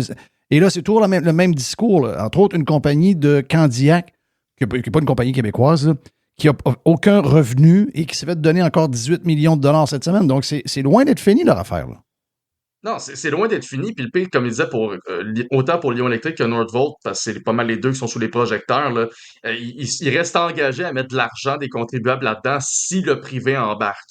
Ce qui est pour moi, c'est totalement débile. Puis en plus, il y a un autre 300 millions de dollars de la part du gouvernement Legault qui devrait être déboursé pour Nordvolt si la construction est entamée, et ce, à condition qu'il y ait plus d'investissements privés qui soient faits dans l'entreprise. Donc, je veux dire, il reste quand même très intéressant à investir, alors que quand on regarde le reste du privé, ben eux, ils n'ont plus vraiment confiance dans ces initiatives-là. Si ces entreprises-là sont rendues à quémander au gouvernement, c'est parce que le privé leur a dit non, essentiellement. De toute manière, Lyon Électrique, pour moi, qui est une entreprise c'est dommage, là, parce qu'il y a quand même 400 personnes qui ont perdu leur emploi juste avant le temps des fêtes, mais le président, le PDG, il vient tout juste de démissionner. Christine Fréchette croit encore à une entreprise dans laquelle le PDG ne croit plus lui-même, tu sais. Exact. Fait que je vois pas comment est-ce que, tu sais, honnêtement, pour Christine Fréchette, j'ai donné quand même le bénéfice du doute que je pense qu'elle s'est ramassée avec le ministère en se faisant dire, regarde, c'est toi qui dois ramasser le bordel que l'autre a laissé derrière. Tu vas devoir piloter son projet de loi controversé. Bonne chance. Puis honnêtement, je veux dire, si tu te fais nommer à la place tu dois remplacer Fitzgibbon après tout ce qu'il a fait, c'est pas une job facile. Mais j'ai comme l'impression qu'elle a pas le choix de continuer dans cette tradition-là. Elle reste alignée sur je veux dire, l'ambition de la filière électrique, c'est autant celle de Fitzgibbon que celle de Legault à la fin de la journée. Fait qu'il y a des commandes du bureau du premier ministre qui va directement dans ses oreilles puis qui disent, garde, reste stické sur ces objectifs-là, puis on continue comme avant. Fait que, dans le fond, Fréchette, elle n'a pas vraiment sa propre touche dans la manière de développer l'économie du Québec. De toute manière, c'est du pareil au même. On le sait, le ministère de l'Économie, c'est signer des chèques et espérer que ça finisse à la bonne place. Puis à chaque fois, ben, on a des très mauvais résultats. Ouais. En tout cas, regarde, moi, j'ai comme perdu espoir. Parce que ce qui m'écoeure, j'y ai écrit cette semaine, à un moment donné, j'ai écrit sur Twitter, j'ai dit... Parce que là, c'est rendu indécent. Tu sais, les gens ont mal... Les gens ont de la misère à arriver. Certains, bon, le taux de chômage augmente. Il y en a qui ont perdu des jobs. Le coût de la vie est hors contrôle. Parlez-moi plus de 2 là, arrêtez de me faire rire. Le coût de la vie est juste indécent. Les gens travaillent. On sait plus trop c'est quoi la motivation derrière travailler. On essaie de survivre, mais dans le fond, les gens travaillent, mais ils font les meilleurs salaires qu'ils n'ont jamais fait de leur vie, mais ils n'ont jamais été aussi pauvres. Donc, je ne sais pas vers quoi on s'en va vers ça, mais de continuer à prendre l'argent des travailleurs qui sont fiscalement tondu comme personne ne l'est en Amérique du Nord et de prendre cet argent-là à des gens qui sont, même s'ils ont des bons salaires, sont pauvres, parce que Chris, ils ont de la misère à aller au restaurant, ils ont de la misère à se payer une poitrine, ils ont de la misère à se payer un repas familial au Saint-Hubert. Imagine-toi. Donc là, on prend cet argent-là puis on la donne à des riches. C'est des riches, les gens qui ont ça, là. Les compagnies qui ont toutes, sont dans ces projets de batterie-là, c'est des gens qui sont dans le milieu financier, c'est des gens qui sont riches. Et ces gens-là ont besoin de cet argent-là. Parce que je sais d'ailleurs que lundi, il y a des gens qui m'ont écrit me dire, je peux dire que beaucoup de monde reçoit des téléphones en ce moment pour aider Lyon et personne ne dit oui. OK? Donc, tout le secteur des riches, là, les gens qui ont fait le tour et qui savent qui appeler, tout le monde a dit non. Donc, de ce côté-là, là, du côté du financement privé, là, avec des particuliers ou des compagnies de gestion, etc., ou des compagnies, n'importe quelle compagnie, là, que ce soit, j'ai même vu les Saputo avec une genre de fondation là-dedans. Même ces gens-là n'y vont plus, ces gens-là n'y vont plus, ils ont compris que ça n'a plus de bon sens, mais elle a récidive. Je comprends qu'elle arrive, mais si elle n'est pas super ministre puis elle n'a pas de pouvoir, qu'est-ce qu'elle fait là? Elle devrait dire, mais non, mais je n'irai pas mettre mon nom à donner un autre 18 millions à une compagnie qui a zéro revenu et qui ira probablement nulle part. Chris, le monde a faim. Je ne peux pas prendre leur argent ad vitam aeternam comme on a fait. Il ne faut pas continuer à faire ce qui n'a pas marché dans les 2 dernières années. Il faut finir à partir d'aujourd'hui. Il faut arrêter ça à partir d'aujourd'hui. On ferme l'aqueduc. Aujourd'hui, c'est terminé. Moi, c'est ce bout-là. Je me dis, voyons, Christophe, si tu t'en vas puis tu vas poursuivre ce que le règne de Fitzgibbon, puis que tu ne mets pas ton mot, ben c'est quoi ton rôle? C'est quoi ton pouvoir? Voyons. Je veux dire, elle doit comprendre ce qui se passe en ce moment. C'est prendre l'argent du simple monde et le donner à des compagnies qui sont dirigées puis qui sont backées par du monde. Tu sais, je voyais au fédéral, il y en a un qui a été questionné là, sur un projet de batterie là, quelconque. On a mis 700 millions de dollars. C'est Volvo, je vois le vert, qui brasse je ne sais pas combien, je pense que c'est 45 milliards de chiffre d'affaires qu'ils ont. Ouais. Et on prend 700 millions des contribuables canadiens pour financer le crise de projet. Ça n'a plus de sens, cette histoire-là. Mais qui peut leur dire? Comment on peut leur dire? Comment on peut intervenir? Comment ils peuvent nous entendre? Ils ne nous entendent pas. Ils nous sentent plus. Ils sont comme complètement dans le brouillard. Absolument. Puis, je dirais, écoute, comment est-ce qu'ils peuvent nous entendre? Nous, à la Fédération, on a plusieurs manières de faire. Puis il y a certaines qui fonctionnent, d'autres plus, d'autres moins. C'est sûr qu'il faut aller au-delà des pétitions parce que si on fait juste signer de quoi, les gens ils vont jamais lire ça. Puis même les pétitions de l'Assemblée nationale, c'est rarement utilisé, ne serait-ce qu'à des fins pour pousser un projet de loi, pour pousser un changement de législation. Par contre, ce que j'ai appris avec le temps, c'est que si tu interpelles un politicien via Twitter, c'est une chose. Mais si tu l'interpelles par sa boîte à courriel, c'est une autre histoire parce que c'est Staffer qui doit lui livrer en fait des comptes. Quand il reçoit 25, 30, 40 courriels de militants qui leur disent, écoute, là, ça va faire là, ces niaiseries-là, ça a l'air de rien. Puis je l'ai vu de l'interne, là, de la part de Staffer, ils se sentent très mal à l'aise, qu'ils ont l'impression là, qu'il y a plein de monde qui les achale puis qui sont pas contents de leur travail. Il y en a certains d'autres qui ont plus l'épine, qui ont la couenne dure. Fitzgibbon, lui, on a envoyé des centaines de courriels, il réagissait pas. Mais on a vu des réactions différentes de d'autres ministres, de d'autres députés au cours des dernières années, tant dans les provinces qu'au fédéral. Par contre, c'est sûr que à la fin de la journée, il faut dire une chose, c'est idéologique ce qu'on voit présentement à la CAQ avec cette tendance à prendre l'argent des contribuables puis à l'investir dans toutes les directions. C'est pas une tendance non plus à laquelle on était très étranger au Québec. On l'a vu avec les libéraux avant, on l'a vu avec les péquistes avant.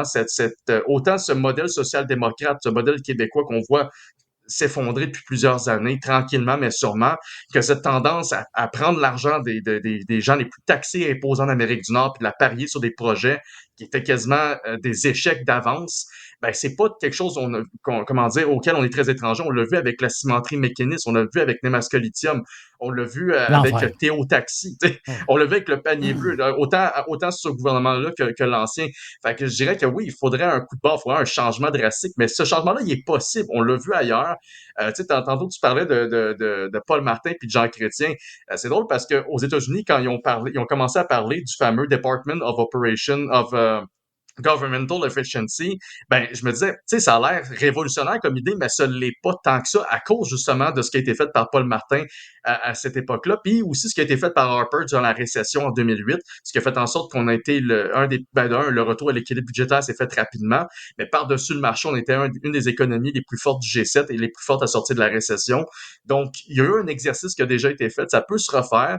Le Québec, il y a déjà eu techniquement une révision des programmes similaires. Puis similaire, il n'y a pas eu vraiment des coupures d'effectifs, là, mais ça a été fait en 2015 sous l'ancien gouvernement Couillard. Donc, il y a des coups de barre qui peuvent se donner comme ça, mais il faut aller plus loin.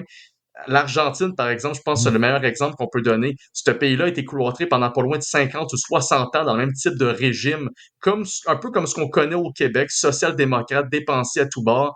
Et on voit avec la révolution Milei présentement à quel point il y a des résultats intéressants, qu'on fait des coupures à la bonne place. Donc, peut-être qu'au Québec, on va arriver à cette réalisation-là un jour. Mais ça prend essentiellement un changement de gouvernement. Ça prend des députés aussi à l'Assemblée nationale qui sont là pour débattre. Ça, c'est une affaire, là, quand tu as une Assemblée nationale où est-ce que les gens ne débattent plus puis ils votent quasiment à unanimité sur quasiment tous les enjeux. Les questions de consensus, parti. Éventuellement, ça va faire. Exact. Oui, il y a un seul parti. Il y a un seul parti. Vas-y, Joe. Dans tes bons coups, il y a sûrement du B. Ouais. Mais là, tu disais, tantôt, tu nous disais, il y a des mauvais coups puis il y a des bons coups. Je dis, Dubé, il doit être d'un bon coup, lui. Non, ben s'il y a des bons coups à donner, je pense que non, il y en a pas beaucoup à la CAQ. Il y en a qui sont sortis de la CAQ que je peux quand même souligner, par exemple, qui ont fait des bons coups. Yuri Chassin, c'est peut-être un de mes meilleurs coups de l'année là-dessus. Il est parti parce que il a quitté, puis il a dénoncé ce qui est l'inacceptable. Donc tu sais, il a fait partie des rares caquistes à avoir fait exactement ce que tu disais, Jeff, tantôt par rapport à le fait éventuellement il faut que tu tiennes ton bout puis tu le dises là, que ça n'avait pas de sens la question de la filière électrique. Ben lui, il a dit que ça n'avait pas de sens la question des finances publiques. Puis c'est comme fait dire, ben soit tu te la fermes, soit tu t'en vas, puis je pense qu'il a choisi de s'en aller, puis de simplement claquer la porte en le faisant de manière honorable, puis en dénonçant sa place publique. Fait que c'est un bon coup, mais tu sais, Dubé, pour revenir à lui, je l'ajoute dans cette longue liste des ministres au Québec qui ont vraiment mené au cours des dernières années ce que j'appelle une guerre contre le privé. Quand, tu sais, je veux dire, il s'est donné comme mandat clair vraiment d'éliminer des agences de santé, des agences privées en santé. Je veux dire, tu peux pas avoir plus ouvertement... mais c'est un gars qui vient du secteur privé. Oui, mais c'est un gars qui vient du secteur privé. Pourquoi il fait ça? C'est ça qui fait aucun sens. C'est ça qui fait aucun sens. Ils viennent tous du privé. Puis pas juste ça. Je suis prêt à parier. Je veux pas être de mauvaise foi. J'espère qu'ils vont pas te retenir ça contre moi, mais je suis prêt à parier que ces gens-là, quand ils sont malades, ils attendent pas à l'urgence publique. C'est sûr. Ils vont au privé eux-mêmes. Voyons. Donc François Legault va pas s'asseoir dans une salle avec un ticket dans une place où c'est marqué « mon médecin est en vacances au Mexique, je suis obligé d'aller dans un sans rendez-vous, esti. » Voyons donc. Ouais. Est-ce que quand Legault va voir un médecin, est-ce qu'il faut qu'il choisisse un sujet? Parce que si, mettons, il y a 3 affaires qui ne filent pas, mais non. Toi, il faut que tu nous dises seulement un sujet à la fois. Un sujet à la fois. Un sujet à la fois. Hey, Nick, faut saluer Éric Duhem, parce que dans tout ce qu'on a parlé là, notre Millet, c'est Éric Duhem. Mais pour avoir une chaîne ça à bout de bras, il faut avoir la santé. Donc, ça nous donne un petit coup cette semaine. On souhaite un prompt rétablissement à notre chum Éric Duhem. Hein? Absolument, un point rétablissement, puis on essaie de bien construire son combat. T'sais, moi, je peux pas être partisan d'aucune manière, mais je dois saluer le fait qu'effectivement, Éric Duhem, c'est l'un des seuls politiciens, malheureusement, à l'extérieur de l'Assemblée nationale, à être d'accord avec beaucoup de combats qu'on mène à la Fédération canadienne des contribuables, que ce soit contre la taxe sur le carbone, que ce soit l'interdiction des nouvelles voitures à essence et au diesel pour 2035, que ce soit la réduction de la taille de l'État, la baisse des taxes et des impôts. Donc, tout ça, on est très content de voir qu'il y a un porte-voix, puis on souhaite à la santé pour 2025 pour qu'il revienne en bonne forme aussi pour 2026, qui va être encore plus importante pour lui. Mais oui, je pense que c'est quelqu'un qu'on peut souligner ses bons coups cette année. Il a réussi à se démarquer. Il faut le dire, être un parlementaire, pas un parlementaire, être un politicien à l'extérieur de l'Assemblée nationale et réussi à se maintenir dans une bonne marge quand même de 10 à 13% constamment. Alors c'est meilleur. Quand même des tu accumules les 125 un par-dessus l'autre, puis il est bas de les 125 même ensemble. Tu mets, comme dans les maths, des petites maths du temps alimentaire, de l'école alimentaire, tu mets toutes les 125 dans un cercle, tu mets Éric dans l'autre cercle à côté, puis Éric les bat tous un après l'autre. Ah ouais, venez-vous-en, toute la gang. Il est capable de battre l'armée à lui seul juste par comment il est vite en haut, comment il voit clair, comment il est droit dans sa manière de penser. Il n'y a jamais de zigzag. Il est extraordinaire. Il nous a fait peur cette semaine. Sérieusement, il nous a fait peur. J'ai eu des Oui. nouvelles d'Éric un matin. Ah oui? Oui. Puis, moi, J'ai eu c'est des quoi? nouvelles d'Éric parce que là, écoute, il commence déjà à booker des affaires pour le printemps. Là. Ben, Puis, non, mais j'ai eu des nouvelles comme de quoi qu'il y a eu les résultats de ses derniers examens, il va y avoir aucune séquelle. Ah, OK. Tu sais, good, des fois, good, il good, reste good. des petites affaires, là, mais là, il n'y a aucune séquelle. Aucune séquelle. Très bonne nouvelle. Hey, Nick, bon temps des fêtes à toi. Toi aussi, prends un peu de temps pour toi parce que tu travailles fort à la Fédération canadienne des contribuables. Oui. Vraiment, vraiment, vraiment, vraiment. Mais on continue à te suivre sur X, puis on se parle tout de suite au retour parce que c'est sûr qu'il va se passer bien des choses. Ben, juste lundi, on pourrait quasiment se parler vendredi prochain si jamais il y a quelque chose de vraiment grave. Mais sinon, on se repogne au début du mois de janvier, puis bon temps des fêtes à toi et tes proches. Avec plaisir. Bon temps des fêtes à toi, à toute l'équipe, puis à toutes les pirates qui écoutent, puis ça va faire plaisir d'être au rendez-vous. Soit vendredi prochain, s'il y a de quoi de... s'il y a Ouais, c'est toute quoi de une mauvaise grave? nouvelle lundi. Exact, on va faire quelque chose. Exactement, tout dépendamment de ce qui se passe lundi. Absolument. Take care, my friend. Toujours un plaisir de te parler. Ben le fun. Ben le fun. Et on te suit sur X, toujours comme on le disait tantôt. Yes. À bientôt.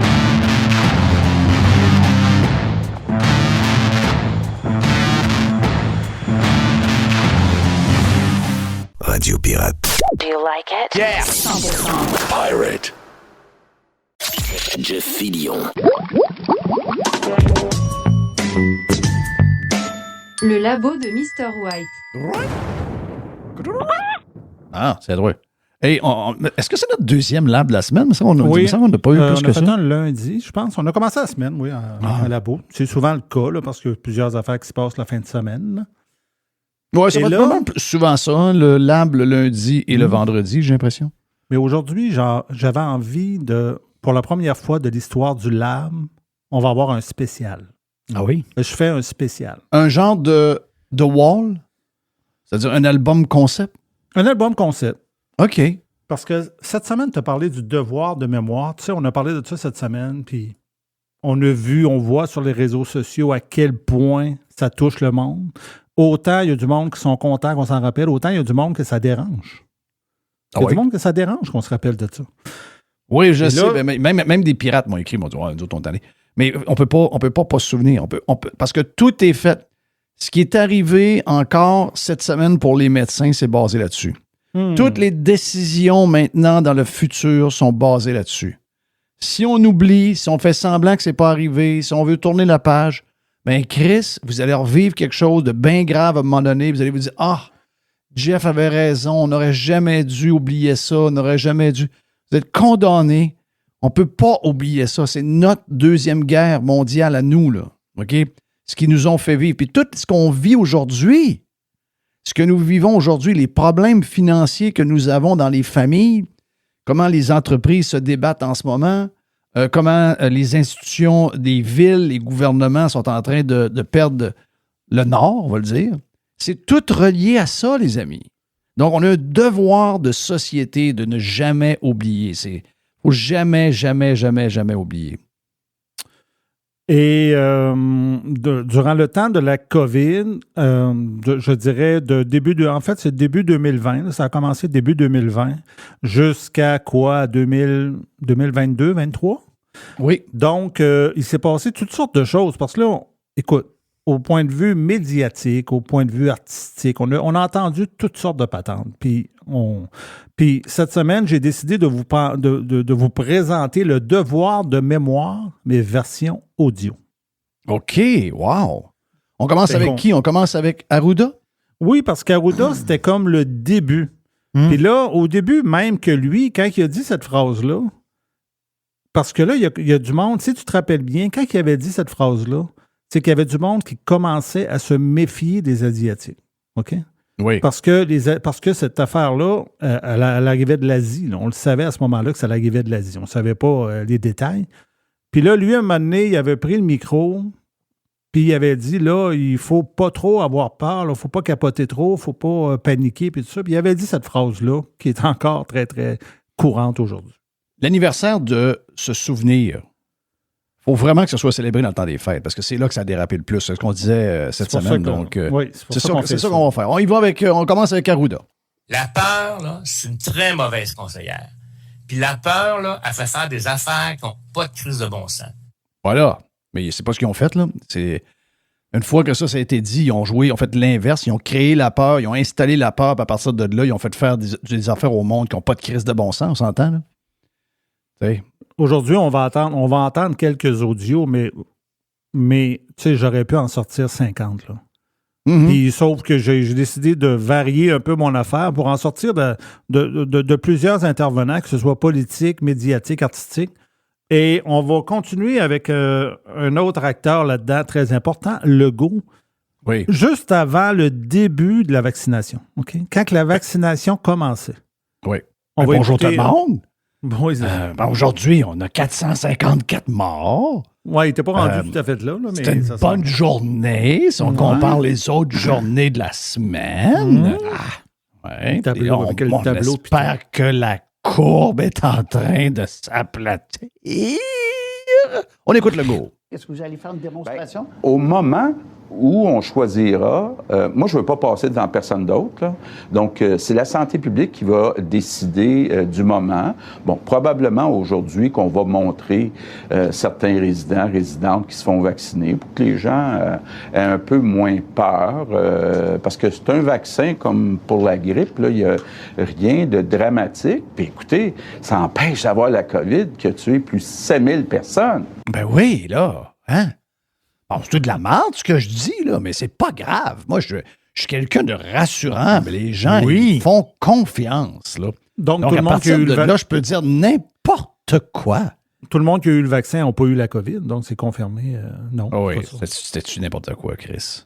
Mario Dumont, maintenant, a hâte d'entendre ce que tu as gardé de Mario Dumont. Oh boy. Très hâte. Le message, c'est à la grande majorité des gens sensés. S'il vous plaît, n'en laissez plus passer. Si c'est votre frère, votre beau-frère, quitte à couper les liens dans la famille, barrez-le sur Twitter, barrez-le sur Facebook, ou soyez gentil et avertissez-le de dire, regarde, consulte, fais-toi soigner, consulte, si t'es trop confiné, si tu lis trop de merde sur les réseaux sociaux puis que ton cerveau n'a pas les systèmes de filtration qui te permettent de voir qu'est-ce qu'il y a de l'allure, qu'est-ce qui est un question. Mais c'est donc bien du monde débile. Puis là, la manière, c'est que tu te dis, et ils vivent parmi nous, là. Ils vivent parmi nous, là. Ouais.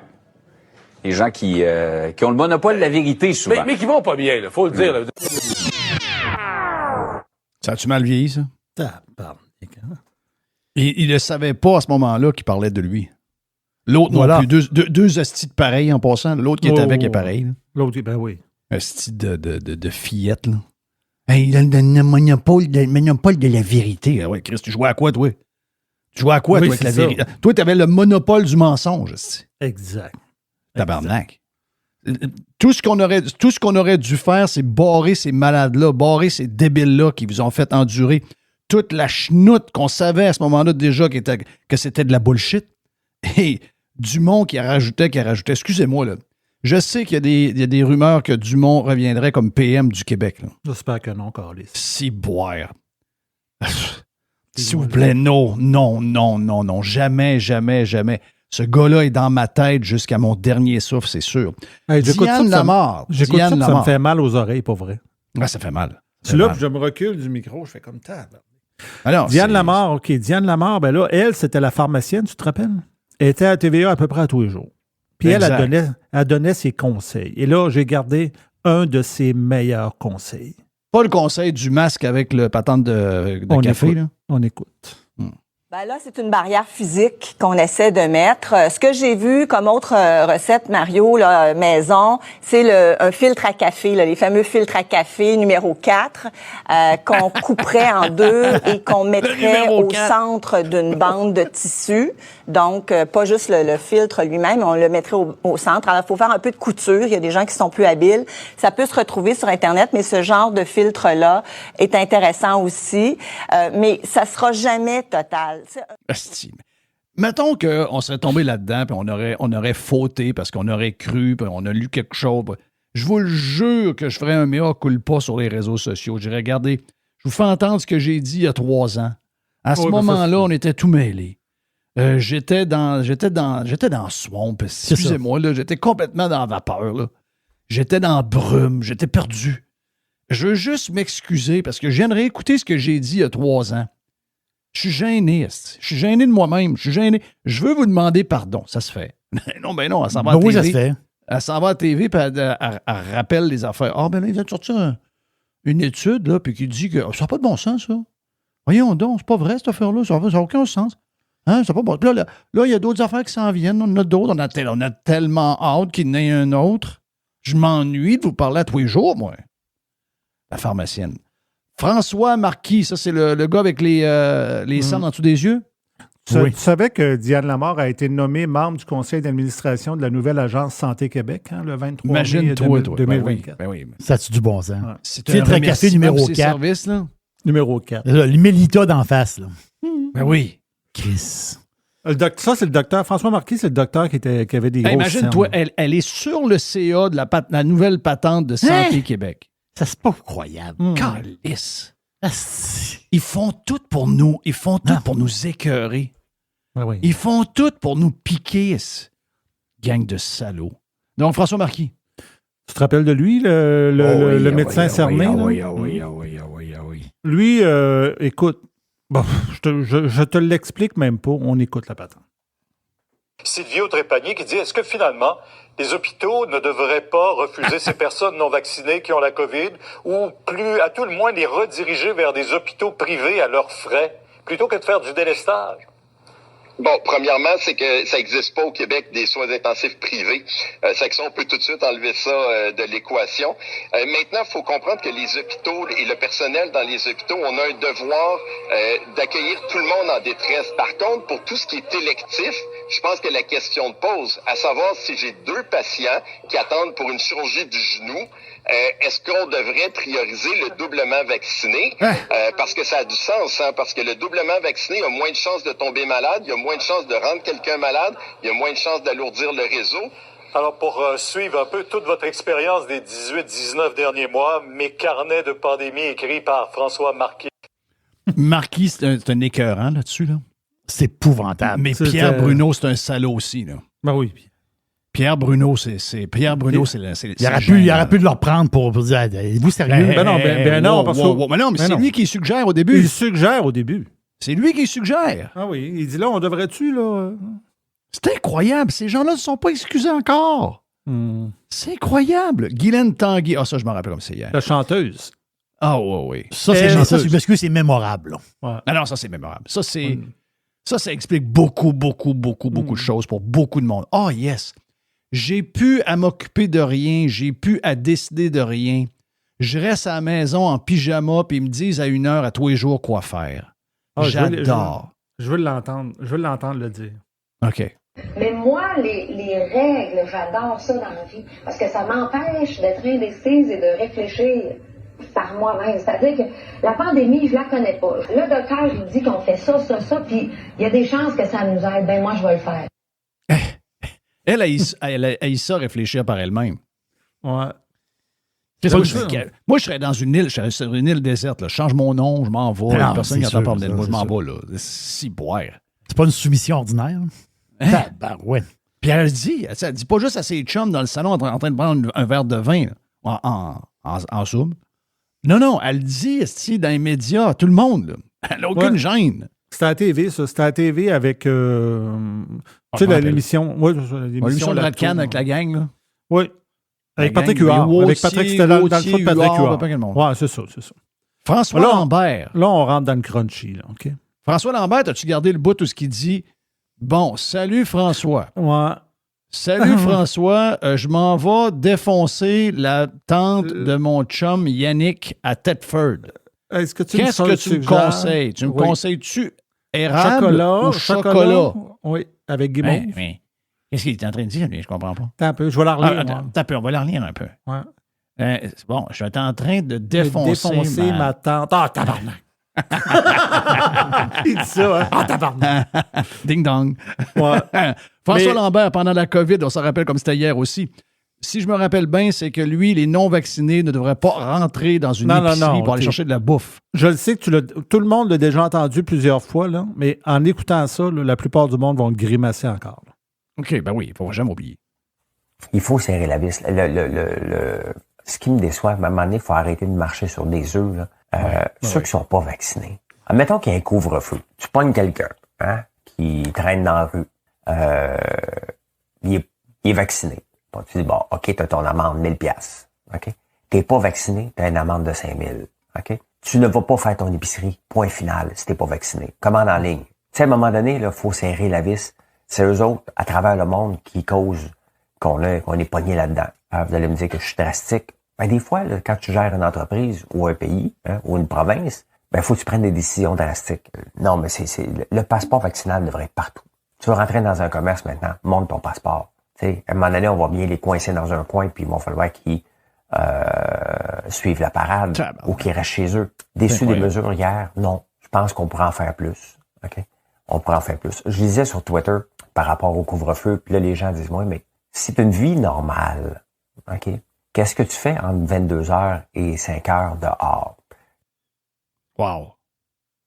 Incroyable. Wow. Wow. Wow. Incroyable, incroyable, incroyable, incroyable. Incroyable. Un devoir de mémoire. Devoir de se rappeler de tout ça à jamais. On pourrait rajouter tellement de choses, mais il faut se retenir. Leurs mots sont suffisants. La COVID, c'était un test de QI. Ouais. Puis la COVID aussi, c'était un test de voir les vrais de vrais puis les salauds. Il y en a qui ont failli. Pas à peu près. Là. Puis ils l'ont fait, même pas avec juste du monde proche, ils l'ont fait même dans des médias ou sur des réseaux sociaux. C'est incroyable. Rachid Badouri, qu'est-ce qu'il a à dire? À un moment donné, si tu te rappelles, à un moment donné, ils ont décidé de recruter parce qu'ils voulaient que le monde se fasse vacciner. Hein. Ils voulaient que le monde obéisse. Fait qu'ils ont décidé de recruter des humoristes. Donc, lui, ils l'ont recruté. Et il y avait ce message-là à dire au monde qui était soit pas vacciné, soit qui ne mettaient pas leur masque. Le monde qui obéissait pas, là, comme il faut. Ouais. Le monde non soumis, ceux qui n'étaient pas à genoux. Là. Ouais, mais lui, là, je suis écœuré. Ma princesse, ma reine sont écœurées. Tout le monde est écœuré. On est tous là. Tu comprends? Mais comment je pourrais t'expliquer autre que je te l'explique maintenant? On a demandé aux gens de porter un masque pour peut-être tenter de réduire le plus possible les risques d'une deuxième vague. Tu veux pas vivre ça? C'est pas est-ce que ça tente de porter un masque? Entre mettre ton masque 30 secondes pour aller chercher ton café noisette puis refaire 4 mois de confinement, lequel tu choisis, Einstein? Mets ton masque! Je te parle. J'ai pas l'impression que c'est encore clair. Loin de moi vouloir être un insolent dans cette vidéo-là. Mais on dirait qu'on me donne pas le choix. Fait que je vais te le dire, en bon québécois, mets ton masque, puis ferme ta gueule! Ferme-la, s'il te plaît, ferme-la! Juste ferme-la, ça va aller plus vite si tu fermes ta gueule! C'est correct, ça? Wow! Un autre, j'ai pas entendu, lui. Ah oui. Julie Snyder. Mets ton masque, puis ferme ta gueule. Exact. Julie Snyder. Et boy. Ça, Julie Snyder, là, et les enfants. Ah, ça, ça oui. Arrête, tu vas. Non, fais-moi pas ça. Oui. Elle avait comme un chapeau. Elle avait comme une émission. Je sais pas c'est quoi. Je sais pas c'était quoi cette émission. Quelle disgrâce. Puis là, elle recevait du monde. Puis là, elle a décidé de recevoir des enfants et de les questionner. Ah oui. C'était. On l'écoute. Quelle Julie Snyder. Puis qu'est-ce qu'on devrait faire avec les gens qui veulent pas se faire vacciner? On devrait appeler la police. Oui. S'ils n'ont pas leur vaccin, ça peut mettre beaucoup de personnes en danger. Fait que comme le gouvernement est en train de faire en ce moment, il faut leur couper petite chose à petite jusqu'à temps qu'ils se tannent et qu'ils se fassent vacciner. En tout cas, on a des futurs politiciens à côté. Wow. Mais qu'est-ce qui lui est arrivé, sérieux? Mais comment ça qu'on l'a échappé de même? Comment ça qu'il jouait aux gens qui étaient normaux puis les autres étaient... Mais ça n'a aucun sens. J'aurais pas en sortir 50, Jeff. Je sais. On finit avec notre chum Gilbert Delorme. Parce que Gilbert, si tu te rappelles, je pense qu'il avait fait ça avec nous autres. Puis oui, lui, il avait décidé de régler ça une fois pour toutes. Yes.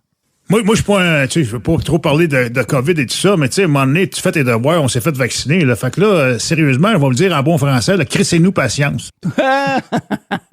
C'est-tu qu'on avait ri, hein? Ça faisait du bien. Ça faisait du bien en tabarnache. Oh! Je te dirais que... Mais j'ai trouvé ça dur, sérieux, j'ai trouvé ça dur. C'est le lab le plus tough que j'ai. Moi, c'est un lab très tough. J'ai hésité avant de le faire, mais vu qu'on a fait le bout de devoir de mémoire cette semaine, je me suis dit... Il faut le faire à chaque Noël.